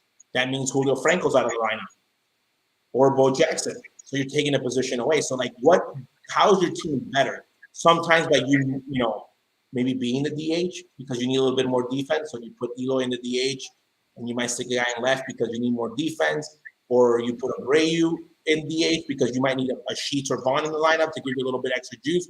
But you're not worried about making those moves because you're not worried about like, oh, what's the players going to say? Are they going to judge me? And that's the part where you need to be really sure of your moves and know what you're going to do. Like if they do something and they say, okay, Tim Anderson, I think is a better 6 hitter for the team, and we're not going to lead him off. An example. Or Moncada won't hit second. He's going to hit, he's going to hit 6th. Or what I keep saying, I think Pantera should be the 3rd hitter. He should either be the leadoff or the 3rd hitter of the White Sox. You put him at the leadoff hitter? He'll be the leadoff hitter. He'll be the next Ronald Acuna. You know why? Pantera's best pitch to hit is fastball. Mm-hmm. What do they throw to the leadoff hitters? Yeah, well, because Tim Anderson will be successful wherever, right? I think Tim,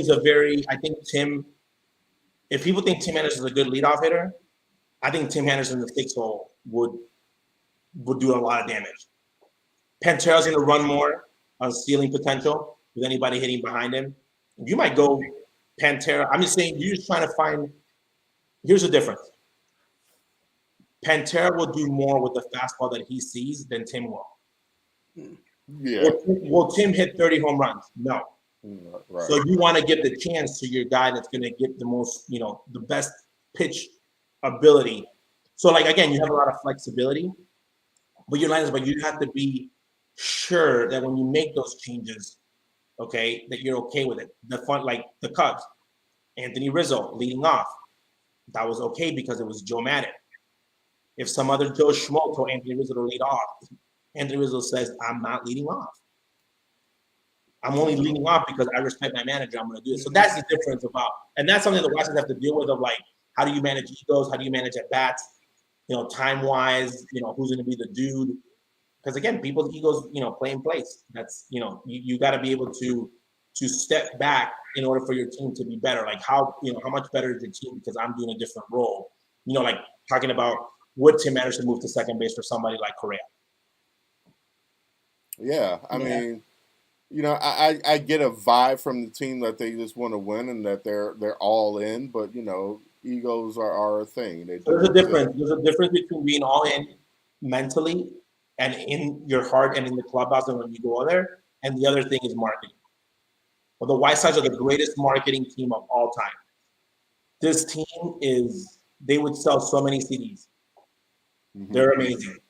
They do have pretty good Eloy alone. They say all the perfect things. Yeah. They do, and again, they're very good at that. But that's the dangerous part, because the bad boys of Detroit in the NBA did not get that name from telling people that they were bad.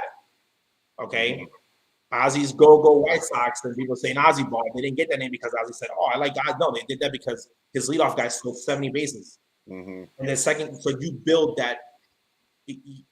It's funny because people think that you built your character around your team because that was like what you guys came up with.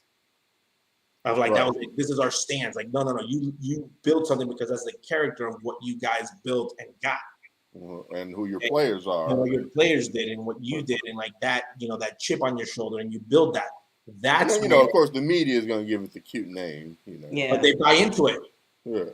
They don't have to buy into it. The players, that's the difference. Like, the players need to know and keep themselves very accountable to what they do on the field and what they're okay with. And that's their real character. Yeah. So when the players are like, we're so hard, and you only played 115 games. How hard are you? Yeah. You're 25. Like, how hard are you? Like, really? Oh, my legs are sore. It's April, bro. Like, oh, man. Oh, you had to go there. I'm just saying, though. I know. Hey, but for you to be an MVP, you don't play 110 games. Yeah. Unless you're doing the Abreu season. Like, when you want to win 25 games, you got to do 32 starts. Yeah. You know what I mean? Like, there's certain things that you have to do to produce. Yeah. There's only so many games that you can do it. And so, like, when you look at yourself in the mirror and you say, I am so-and-so, I am this, you have to, I'll give you an example. Pantera the other day said, I haven't really turned it on. Oh, really? So when are you going to turn, like, when were you going to decide to turn it on? And why wasn't it against Houston? Yeah. Right. So there's another year. Sometimes you shouldn't say things like that. That's what I'm saying. Sometimes like you just shouldn't say things. Like little things like that, you're like, what are you talking like? Yeah, that's not going to be like, wow. I'm going to hit 3,000 hits. I said, really? Because you're going to be the only ninth hitter to ever do it in the history of the game. So good luck. Right. Like, so I was like, before we let you go, let me ask you, and you've already kind of hinted at it. Where's this team finish this year? Okay, so I got two scenarios. Okay. So if the Cubs win 70 games, okay, if the Cubs win 70 to 75 games, Cubs fans just celebrate this like they literally won the playoffs. Okay, that's the number one. That's my first prediction on that. So 75 games for the Cubs. If the Cubs win 75, if the Cubs win 75 games, the Cubs win 80 games. They should treat them like they won the World Series. Okay, 80 maybe because it seems so bad. Yes, I agree. That's what I'm saying though. So 75 games. That's where I got them. That's true. Because this team is very. I'm excited to see them because how different it's going to be. They got Have you seen their middle infield? Yes. There was more power there in the 80s than there is today. Yes. That is very hard to do with Nick. I'm saying like they're just building, and again, they might be onto something. They just built their team way different than everybody has been doing it for a while, for this season. Meaning it's like a lot of like, it's like Ozzie Guillen is playing with like Joy Cora, literally, in like today's. So that's where I got them. They win 75 games. I'm like, that was a winning year for them. Good job. We're moving in the right direction on the north side. All right. The White Sox. Okay. I feel like this team's either going to win 100 games, okay, and just outslug everybody, and all the pitchers are going to do what they've been given the God-given ability to do, okay? And they're all going to be very rich for it if they do. But if they all do what they're supposed to do, pitching-wise, with the talent that they have, they'll win 90-plus games, okay? And they'll go deep in the playoffs, meaning they're playing in the American League Championship Series, okay? Okay. That should be their goal. ALC or bust. That's going to be that's they're either going to do that or this is going to be the biggest fiasco in White Sox history. This is going to be 2007 meets 1986 meets like everything that 1998 Baltimore Orioles. This is going to be like that team that you said, what happened? Right. Okay. It's going to be worse than Terry Bevington's 1997 White Sox. By the way, they won 500. That's what I'm saying, though. Hold on. 1998, 1997 White Sox, okay? And Ozzie and I get into this all the time. You know that team was 500, right? So it's Albert Bell. So I was a young kid and I said, Dad, how come everybody hates Terry Bevington? He was a 500 manager. Again, I wasn't around the meeting. Like, I watched the games, but I'm like, when I look at the stats, I'm like, he was a 500 man. Like, if anything, I'm like, the players underachieved. And he was like, nah, we were supposed to be like really, really good.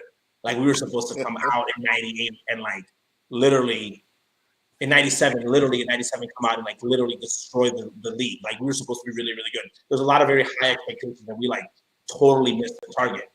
That's my fear with this team. The injuries that are happening.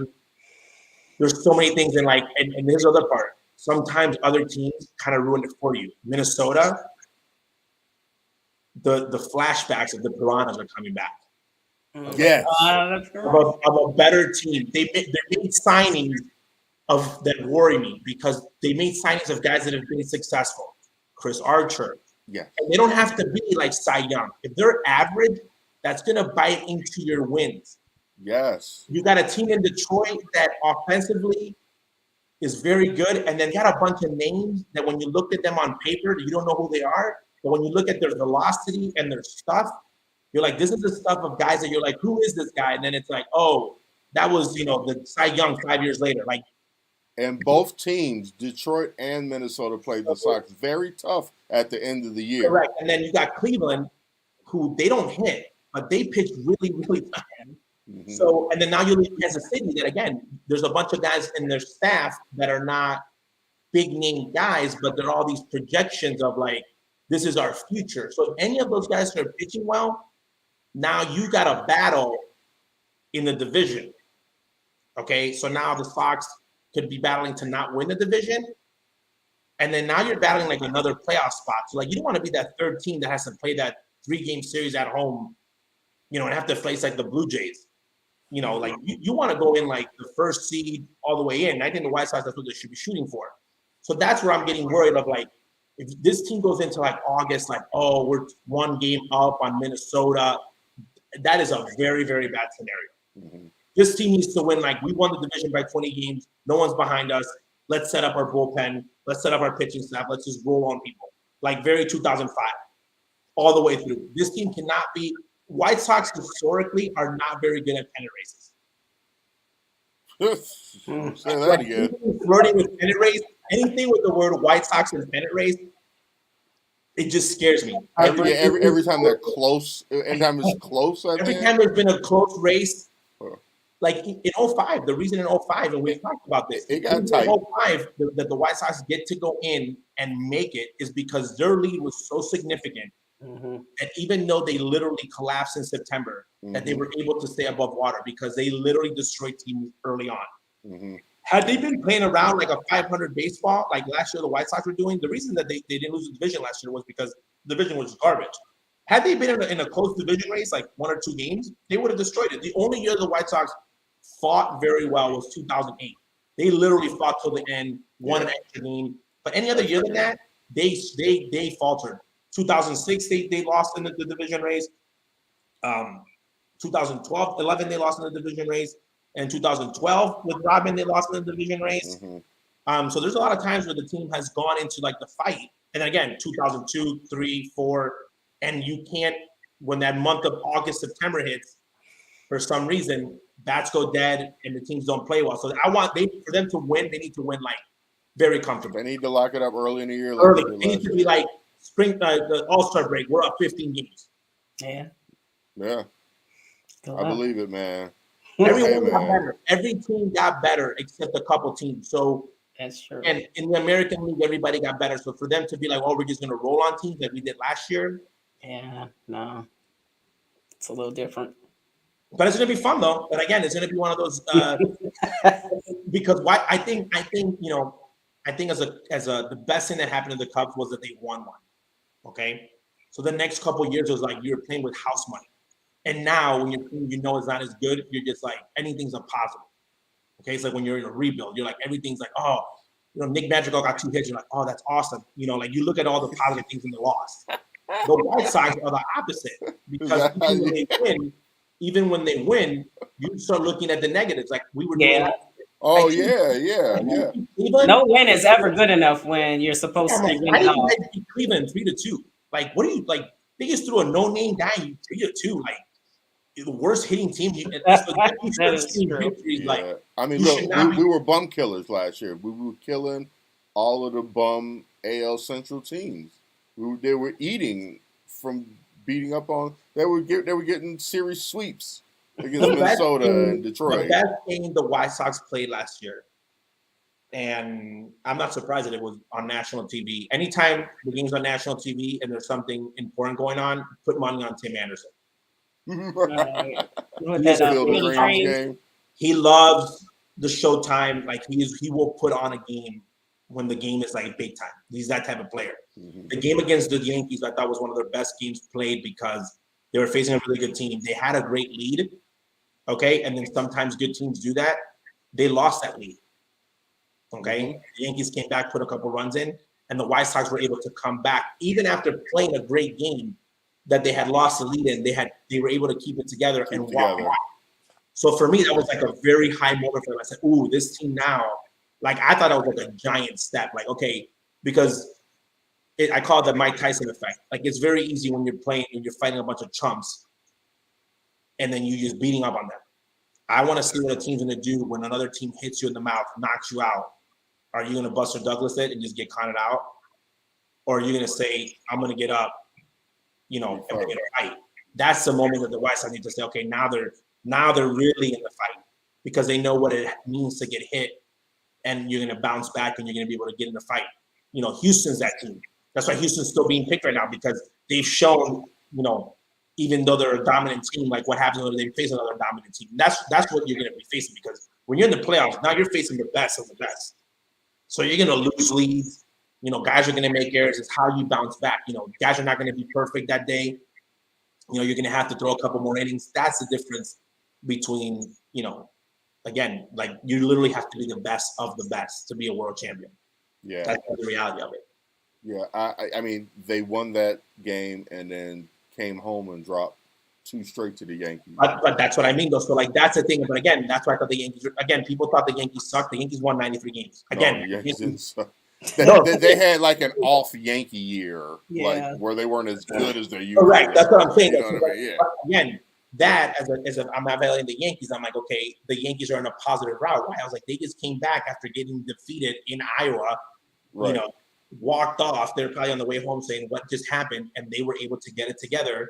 Versus the Sox and say we're going to take 2 out of 3. That's the difference of like, can I lose the first game of the series and then bounce back the next day? And that's what the White Sox have to do: win series and win them dominantly. And if you have a chance to sweep it because you're going to run into hard moments. You just can't be letting like these like we're going to lose 5 in a row and you're like You can't be having those. You got to be able to, like, you lose, you come back, and you put 3 on them. Again, you're gonna win 60, lose 40. Every team's doing that. It's what you do with the rest, and do it very, very decisively, because you need to be able to deal with those things. And when you get to the playoffs, be able to be ready to just. You're not just gonna turn it on the playoffs because they say, "Hey guys, it's the playoffs." You need to be able to, carry it in there, and obviously do what people are expecting you to do. People are telling me a list of, like, there's 9 White Sox players are on the top 100 list, and I said, great, it's preseason. I hate even hearing all of that shit. You know what I mean? Oh, the sports book gave me Giolito at plus 500. None of that matters. I don't want to hear any of that. That's what I mean. Like, so those guys, I talked to Dylan Cease a lot. He's one of my boys. I talked to Moncada a lot. I told Cease, I said, hey, bro, and he's a super nice guy. I said, Dylan, you wake up every morning and look at like how much Trevor Bauer makes and those guys? He's like, what do you mean? I said, I'm being honest. Like, you look at how much money they make. I said, do you know how much money you have on the table for you and your family if you pitch well? Like, what drives you? Because, like, right now, the fact that Matt Scherzer got all that money at his old ass age, and he's hurt. You know what I mean? And people knew that he had that arm, but they're so desperate for pitching that you can make so much money at this moment. Like, that should be your driver of, like, wait, because when you compare yourself, like, if you're better than somebody. Okay, you look at somebody and say, I'm way better than this guy. So that's what you play for. Because if you play and you say, I'm better than this guy, you're potentially going to get a huge payday. So for those guys, like, if they start getting into those Cy Young conversations, like a legit Cy Young like, if I'm on a team and I'm like, Lance Lynn is getting nominations for a Cy Young, and I'm half his age and I'm better than him, meaning I got better stuff, there's something wrong with his picture. And that's where these guys need to go, because we need them to take that. And Cease was showing that he pitched 2 games in spring training that I loved his demeanor on the mound. And I don't need the bulldog crying and, like, doing all, like, he just felt like he was dominating his pitches. Like, I'm here to dominate you. Like, he had some command, which I think on the Sox, I think the guy that does it the most is Kopech. No respect for nobody. Kopech could have Babe Ruth hitting against him. He does not care. Mm-hmm. And I think that you need that in baseball in order to succeed. I'm better than you type of attitude. Yeah. If you don't have that, absolutely, that's the spirit of the competition. You can't be up there being a kumbaya and, and again, baseball is very dangerous now. They want to, hold hands. Everybody loves each other. Everybody, and they don't understand. It's like, it's you versus me. And you keep that.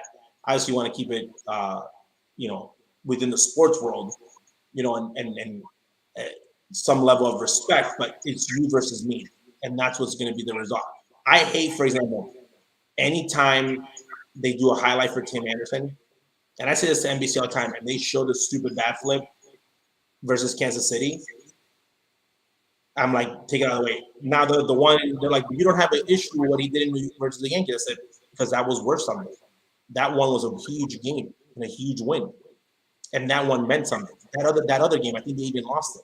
The meanings of the game against Kansas City. I was like, you got the impact of the level, and you should give him respect because he is a batting champion and he's a guy that's produced numbers, not because he's a good marketing tool. That's what those guys need to realize, that the fame, the marketing, the love of the fans, your legacy is going to come when you get wins. If you ask any White Sox fan right now to give you an opinion about the 2005 White Sox, they'll tell you Aaron Rowand was, the next coming of the Messiah, even though he was the worst player on the team. Because he run through a wall. Well, I'm saying that, but people give you that. Like Ozzie Guillen, like if you play well in Chicago, they will know that you didn't walk ever. Like if your team wins, they won't know that Moncada hit 250 and 20 home runs. You know what I mean? Like if you win, there's so many things that get covered, like the negatives of your team. Like people don't talk, like when you talk to Ozzie about the 2005 team, he gives you a perspective like, yeah, we were good, but we could have been better at all these things. Sure. But fans forget that, and I think that's the best way to keep a team peaceful and fans peaceful is you get W's. You get W's, everything else goes away. You start you're like, oh, this guy only pitched this much, and this guy, you need to win. Winning cures all. Correct. If right field, if they come out and they win 100 games, they would be like, who's playing left? Right, we don't care. We don't care. They don't care. They wouldn't care they wouldn't have cared about anything. They only care if you take the L and how you take the L. And a lot of this concern over who's playing right field, who's playing center, it's just because it took so long for baseball to come back, and people were desperate. People were a little and we're desperate for conversation. I'm obsessed. I'm White Sox fans have literally become obsessed. The Cubs fans are not. They're not like this. The White Sox fans, every single time there's a top free agent or someone throws a name out there. Okay, I'll give you an example. AJ Hinch to be the manager of the White Sox. Okay, everyone thinks that it was because that he was like this because the White Sox thought they wanted to go analytical and all this stuff. Okay, or first of all, I don't think Jerry would have ever hired someone that was involved in a scandal like that. I don't think that's his style. But the only reason that I thought that AJ Hinch would have been the manager of the White Sox is because the general manager of the team used to be his agent. So I think if he ever had a chance to hire his guy, that was his guy always. He just became available. So where White Sox fans are like connecting, like, oh, it's because analytics and we're doing this. Like, no, it's because, his connection to the general manager, and that's fine. But don't mess it up with something that's really not. So White Sox fans have like the Conforto thing, okay, and them wanting Conforto, and I'm like, have you guys even seen Conforto playing? So like don't get obsessed with certain people or certain players, or the opposite. They won't want someone because they haven't played. I think Kimbrel never had a chance in Chicago ever since they were outing. They were like they never wanted him here. So I think that's when like when you're looking at that, I think the fans get caught up in that moment of like you don't want someone, so you keep calling out for this person's name and you don't want them on the team, or vice versa. You really, really want this person to work out no matter what. So again, like today, everyone's ignoring the fact that Zach Collins, a first round pick in the 10th pick, got traded. He's got traded. That's for another catcher out of options. That was a deal they made. Today, we got to catch out of options. Let's help each other out. If I'm the owner today, I'm like sitting on. I'm feeling like we just took an L on because you win some and you lose some, and that one's a loss. You're literally trading away a prospect that you should he should be in your big league team as a first rounder. Mm-hmm. So as an organization, you have to say what happened. Where did you can't put all the fault on him, but we just made him a better catcher. Yeah. Where did we fail? My second biggest disappointment since Brian Anderson, meaning he was given an opportunity that I think on this team, even if he would have been a decent defensive catcher, he stays. But he's digressed so much that because right now there's no backup catcher. Like literally the White Sox, we had Seby Zavala playing last year. Good for Seby, but and he might be playing again this year. That's what I'm saying though. So like you're getting beat by a guy that you never thought would be a big league guy. Mm-hmm. The Germinator could catch. He'd probably be the catcher, but he can't. So like there's little things that you could be doing to make your team better, but you literally don't have anyone to do it. You're like as an organization, you're like, well, these prospects are getting here. Are we like not teaching them how to play the position well enough? Properly. If you can't play defense at the big league level, there's a problem. Yeah. I'm not talking about Gold Glove, but at least catch the ball. No. Yeah. Be an everyday player. Yeah. Like the kid in right field, Michael Adolfo. He went in for Vaughn. People said, "Who should be in right field?" I said, "I'm gonna be honest with you. This Adolfo kid looks like he could at least try him out in the big leagues at one point. He's already." If he can catch the ball out, they might as well just try him out. Why? Because I was like, he's out of options eventually, and you don't know what you have in him. Just give him the job. You don't know what you're going to have in the big leagues. He's already hit 25 home runs in the minor league. You don't know what we have in him in the big leagues. Mm-hmm. That's a big difference. Minor league baseball is a whole different world than big league baseball. Oh, absolutely. You can hit 35 in AAA and hit 5 in the big league. Yes. Right. Very, very prospects are like high school graduations. You're a prospect. Everyone has an idea of who's going to be successful and who's going to do what. Sometimes there's a couple surprises and there's a lot of failures that says most likely to succeed. Yeah, this is true, man. Yeah, this is true. It's a very dangerous word. But again, you gotta not be as close. Like right now, the White Sox are like Colas and Cespedes. People, if Cespedes' name was Ramirez, no one would ever talk about him. Mm-hmm. But we're building that up, prospect-wise. But again, should be a good season though. Hopefully, we're talking to you guys in June, and it's a conversation of like positivity and not. Will you come back and talk to us in June? I'll come talk to you guys whenever you guys want to talk about, especially both sides of the town. I love that there's a show that Both people can come together because I get so much grief from White Sox fans. I'll tell the worst thing. Ozzy does not care when people ask him for autographs or ask him for a picture. He never cares. Okay, maybe if he's like urinating in the men's stall, that's it. If you come up to us at dinner time, he doesn't care. Like he knows it's a part of the gig. The one thing that we all care about, because we're like, it's the dumbest comment ever, is Ozzy, I love you, but I'm a Cubs fan. And we're like, bro, we don't care. Like, if the Cubs called and asked me to work for them, I would, vice versa.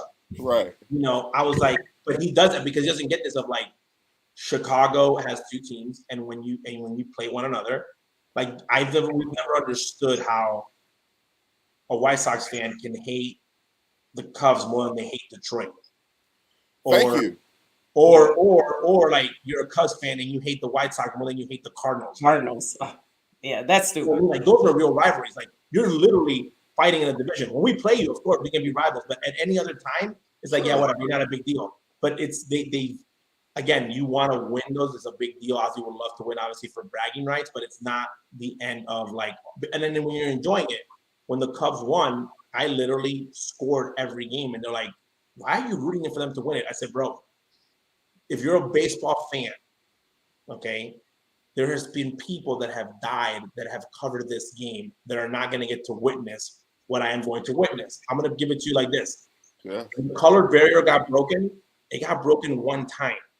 So for everybody that was alive when Jackie Robinson played the first game ever, that was like a game changer, meaning it was never the same ever again. That happened one time. The Cubs haven't won in 100+ years at the moment. When they win, just like when Cleveland wins, if you're a baseball fan, it's like, this is never going to happen. They can win the next 5 in a row. It will never be the same. That one breaking of it, and that's just in general. So I loved it as a baseball fan. Again, teams go through processes, they go through ups and downs, and you just gotta enjoy both sides. Yeah. I predicted the Sox World Series, and I rooted for them because I thought that might be the only World Series I was going to get in the city. So and at the moment, people were like, it's funny because at the moment, I remember people would be like, "We just won one." At that time, they were like, "We just want to go to the playoffs," and they won. And again, it's a lot of story behind that because had Kenny and my dad done that now, the way the world is now, and the way that it's like a first for everything, oh my God, they might be in Time magazine hugging each other. Right. Yeah, an African American general manager and a Latino manager. That's true. That is very true. You know, like now it's like you think about it, it's like, oh, but that like then I don't think they gave it as much credit as it deserved. That's true. If they would do it now, it would be Oh my gosh. And You're right. Yeah, I never even thought about that. It would have been on all the talk I shows. think Kenny and Ozzy too at the time. I think now they know the sense of responsibility of what they carried, but they wanted just to win. But I don't think at the time they ever were like, "This is a big deal." Now they're like, you know, it's a big deal because if we had not done it, do you think there would have been more? You know, the next guys would have been able to just get to manage, and now it's like normal. It's not a big deal. But at the time, now, you know, now it would be huge. Now people, that's the first thing they would be talking about. But back then, it was like, yeah, it's just whatever. Well, man, we're going to celebrate that 05 team just like the 16 team forever. You know what I mean? No matter what happens. And that's the thing, though. I told Jerry, I said, hey, you need to start doing like a 5-year reunion thing. So what do you mean? I said, hey, people are getting older. You can't be doing this. Yeah, you can't wait for 25. Yeah, you can't be. You got to bring these guys back. And the guys like being, hey, you know what, from that team, and I hope the Cubs have the same bond amongst those players. When you win, and the White Sox core was together for a while, those guys really, really, really, I don't know, I'm not saying we're like, because guys, obviously, some guys like each other more than other likes, but they all respected one another. And I think to this day, there's a very close, you know, friendship, at least from an Ozzy standpoint, with all the guys that played on those teams. And that's what I think that's one of the coolest things that people say, oh, Ozzy said, you know, Ozzy supposedly had all these issues, but out of all the players that he managed, he might not like 1%, if that, and that 1% doesn't like him and he don't like them. That's very good. That is good. That's like 98% of the guys that you manage, you know, you still have that close bond with. But again, when you win and you go through those emotions and you do that, you build that bond, you build that, you know, that trust. And again, I think that's a time in your career where you don't repeat that. that given moment of that time. And that's what you got to enjoy. You got to enjoy, in the pursuit of it, because it's not going to come back. Like once 22 and 2 is done for these guys as players, you don't get to do that year again. You got to strike you got to strike while it's there. And that's why I get upset about the Cubs, because everyone was always so thirsty about the next one and the next one. And we're gonna win 5 and we're gonna win 3. It's like, just win the first one. Yeah. Like, win the division. I hate power rankings. I'm like, win a division, win it, and prepare yourself to go and play 150 plus games. Like, make sure that your body is rested, that you are rested mentally, physically. That's what spring training is for. Just prepare yourself. Power rankings are BS. That's what the team needs to get ready for. Like, this is a long, long season. We got to be ready for it. That's what they need to be thinking about. Like, how deep can we go? One team for winning it, and for the Cubs is like, we're not the best team. Okay, we're probably going to go out there every night and battle. How do we get that through 162 and not we just want to quit? That's what the game of baseball is different. Right on. Now, Ozzy, tell everyone how they can check out Guillen's World. So Guillen's World. So the name on the YouTube page is The Guillens. Okay, and when you go on the page, you'll get to see the list, because one of the unique things is that we do the show bilingual. So we have the English version of the show, and then we have the Spanish version of the show, and we try to kind of mirror the topics, and then we'll drop content on both sides. But Guillen's World is the English one, obviously. And then we usually release an episode of Guillen's World every Tuesday at 7:30 Central Standard Time, around there. We try to keep it consistent. But yeah, so we've done 100 plus shows now between Ozzy, myself, and Oni, all of us together.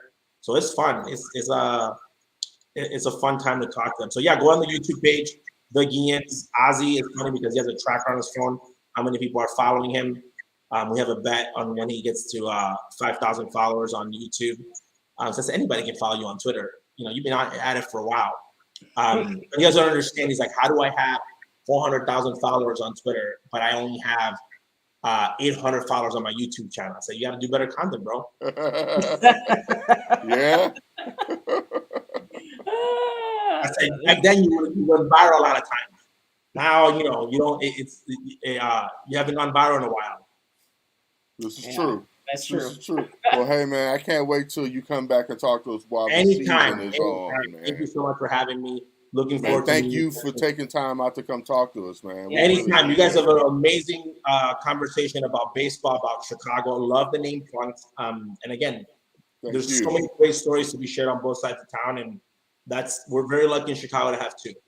All right, man. We love for you to be a regular, man. So thank you. I'm here. Thank you so much. I'll be bothering brother. Appreciate you, man. Bye. Take care. That was great. He's a great guy. Ozzy Guillen Jr. That was very cool. Very cool. I want to hear some more Ozzy stories. Yes. And I know he's got plenty.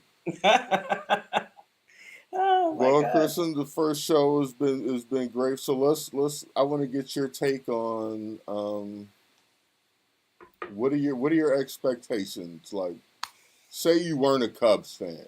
Okay. But you knew the team the way you know the team. Okay. What is your call on them? What is your expectations? What do you want to see from them this year? Okay. So if they keep saying they're not rebuilding, but clearly they are.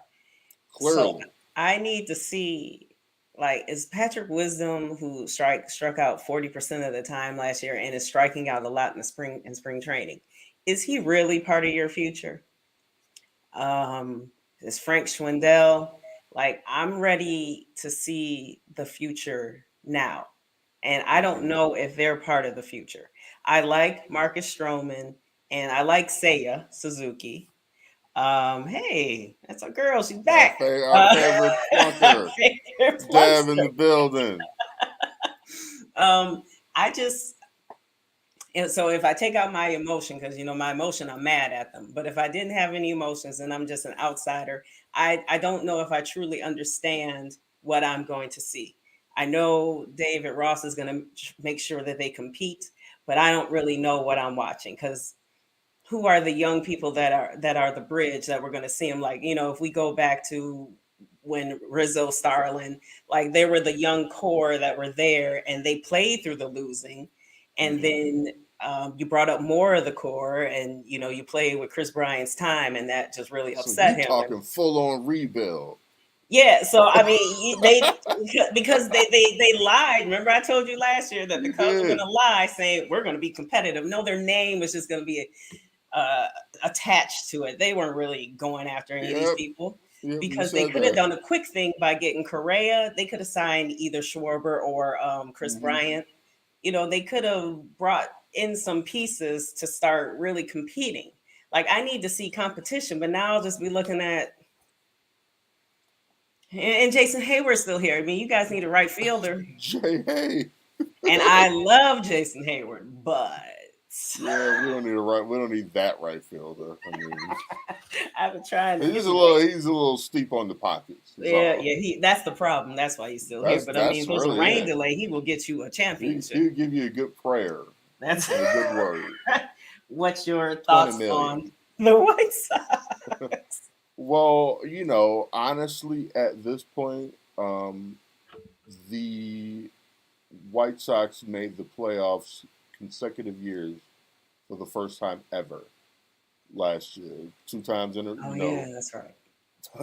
Right. So now we're talking about them going 3 times straight, which is groundbreaking. I mean, really, what can you expect except really World Series or bust? Yeah. I mean, really, and this isn't me predicting a World Series championship, but that is my expectation. Like, it's all or nothing. Like, now is the time. This is not a 5-year window or a 3-year window or like you don't know what can happen. I mean, like Ozzy was just saying, like it could fall apart.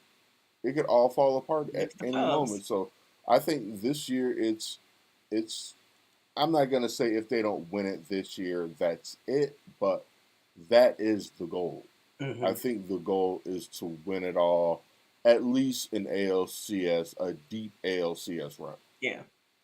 You know what I mean? And I think I'm being realistic by saying I'd expect at least six games of ALCS. Yeah, they definitely have to get extremely close if they can get in the World They got Series. to win a playoff Yeah, series, it has which to they be like a failed to do. heartbreaking, kind of like 2015, where Yeah. they weren't. But see, the difference is you guys are actually good. So, but they need to. So they need to. I think they can do it. Health is going to be an issue, but Health is an every issue, team, just like it is with every yeah, team. And I think the pitching still worries me. We just gotta hope that, and this is a big hope, but like guys that they have step up. Like we need Dylan Cease to go to the next level. We need Kopech to go to the next level. I mean, we've seen the best of Lance Lynn. We've seen the best of Lucas Giolito, probably. Not to say that he's on the decline, but I wouldn't say we're going to see him be better than we've seen him be per se. But we need him to stay the same. We need Dylan Cease to be better than he's ever been. We need Kopech. We need Lance Lynn to stay healthy. We need Keuchel to just be serviceable. Just to not be the guy that we signed initially, but just be a guy who can get you through. If he's throwing on the 4th, 5th day, he's got to get through 4 innings, and that's not asking too much. I mean, no, damn. it's not. Right.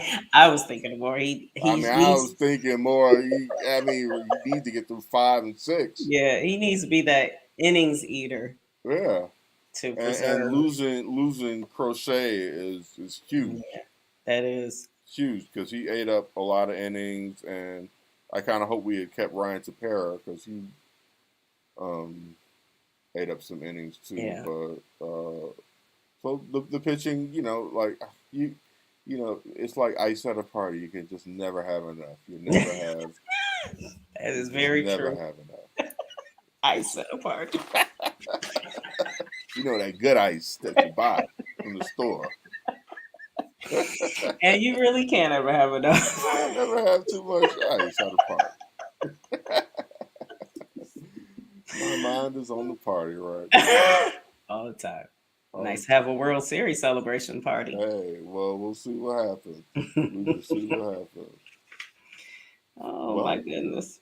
I No, guess let's we see. can. So they have coming up, and then I guess we can sign off soon.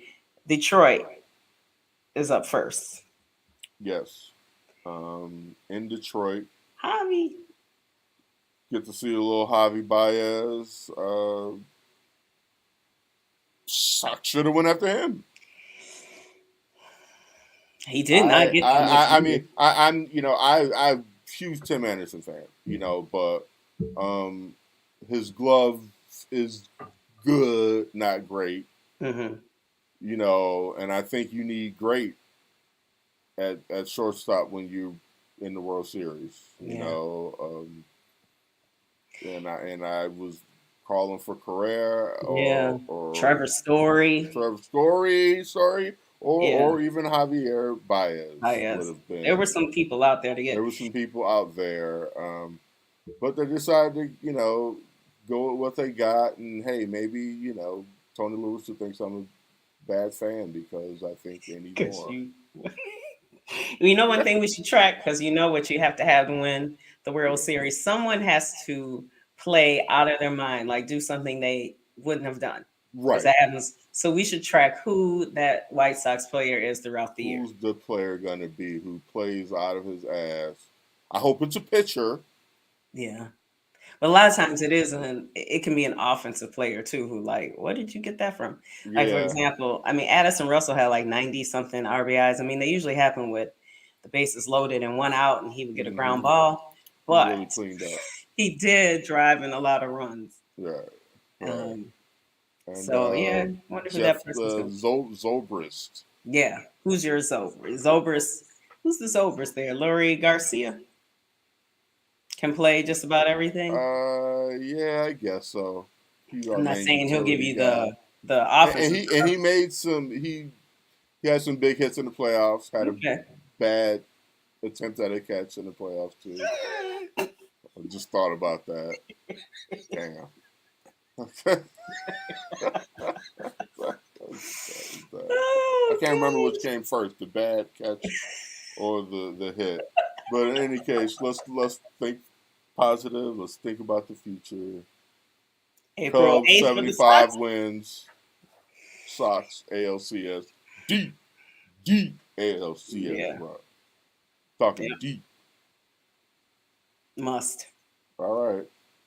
Well, with that being said, I think we should be signing off now. What do you say there? All right. Good first show. All right, and thank you all for tuning in, and thanks to Ozzie Guillen Jr., who we will definitely have back once we get some games under our Yeah. belt and can really kind of analyze what's going on out there on the field. So until next week, Plunkers, peace. Catch you on the next Bye. one.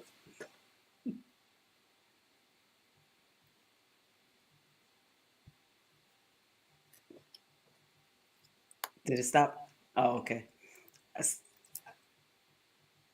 I just had my end of the show smile. Is it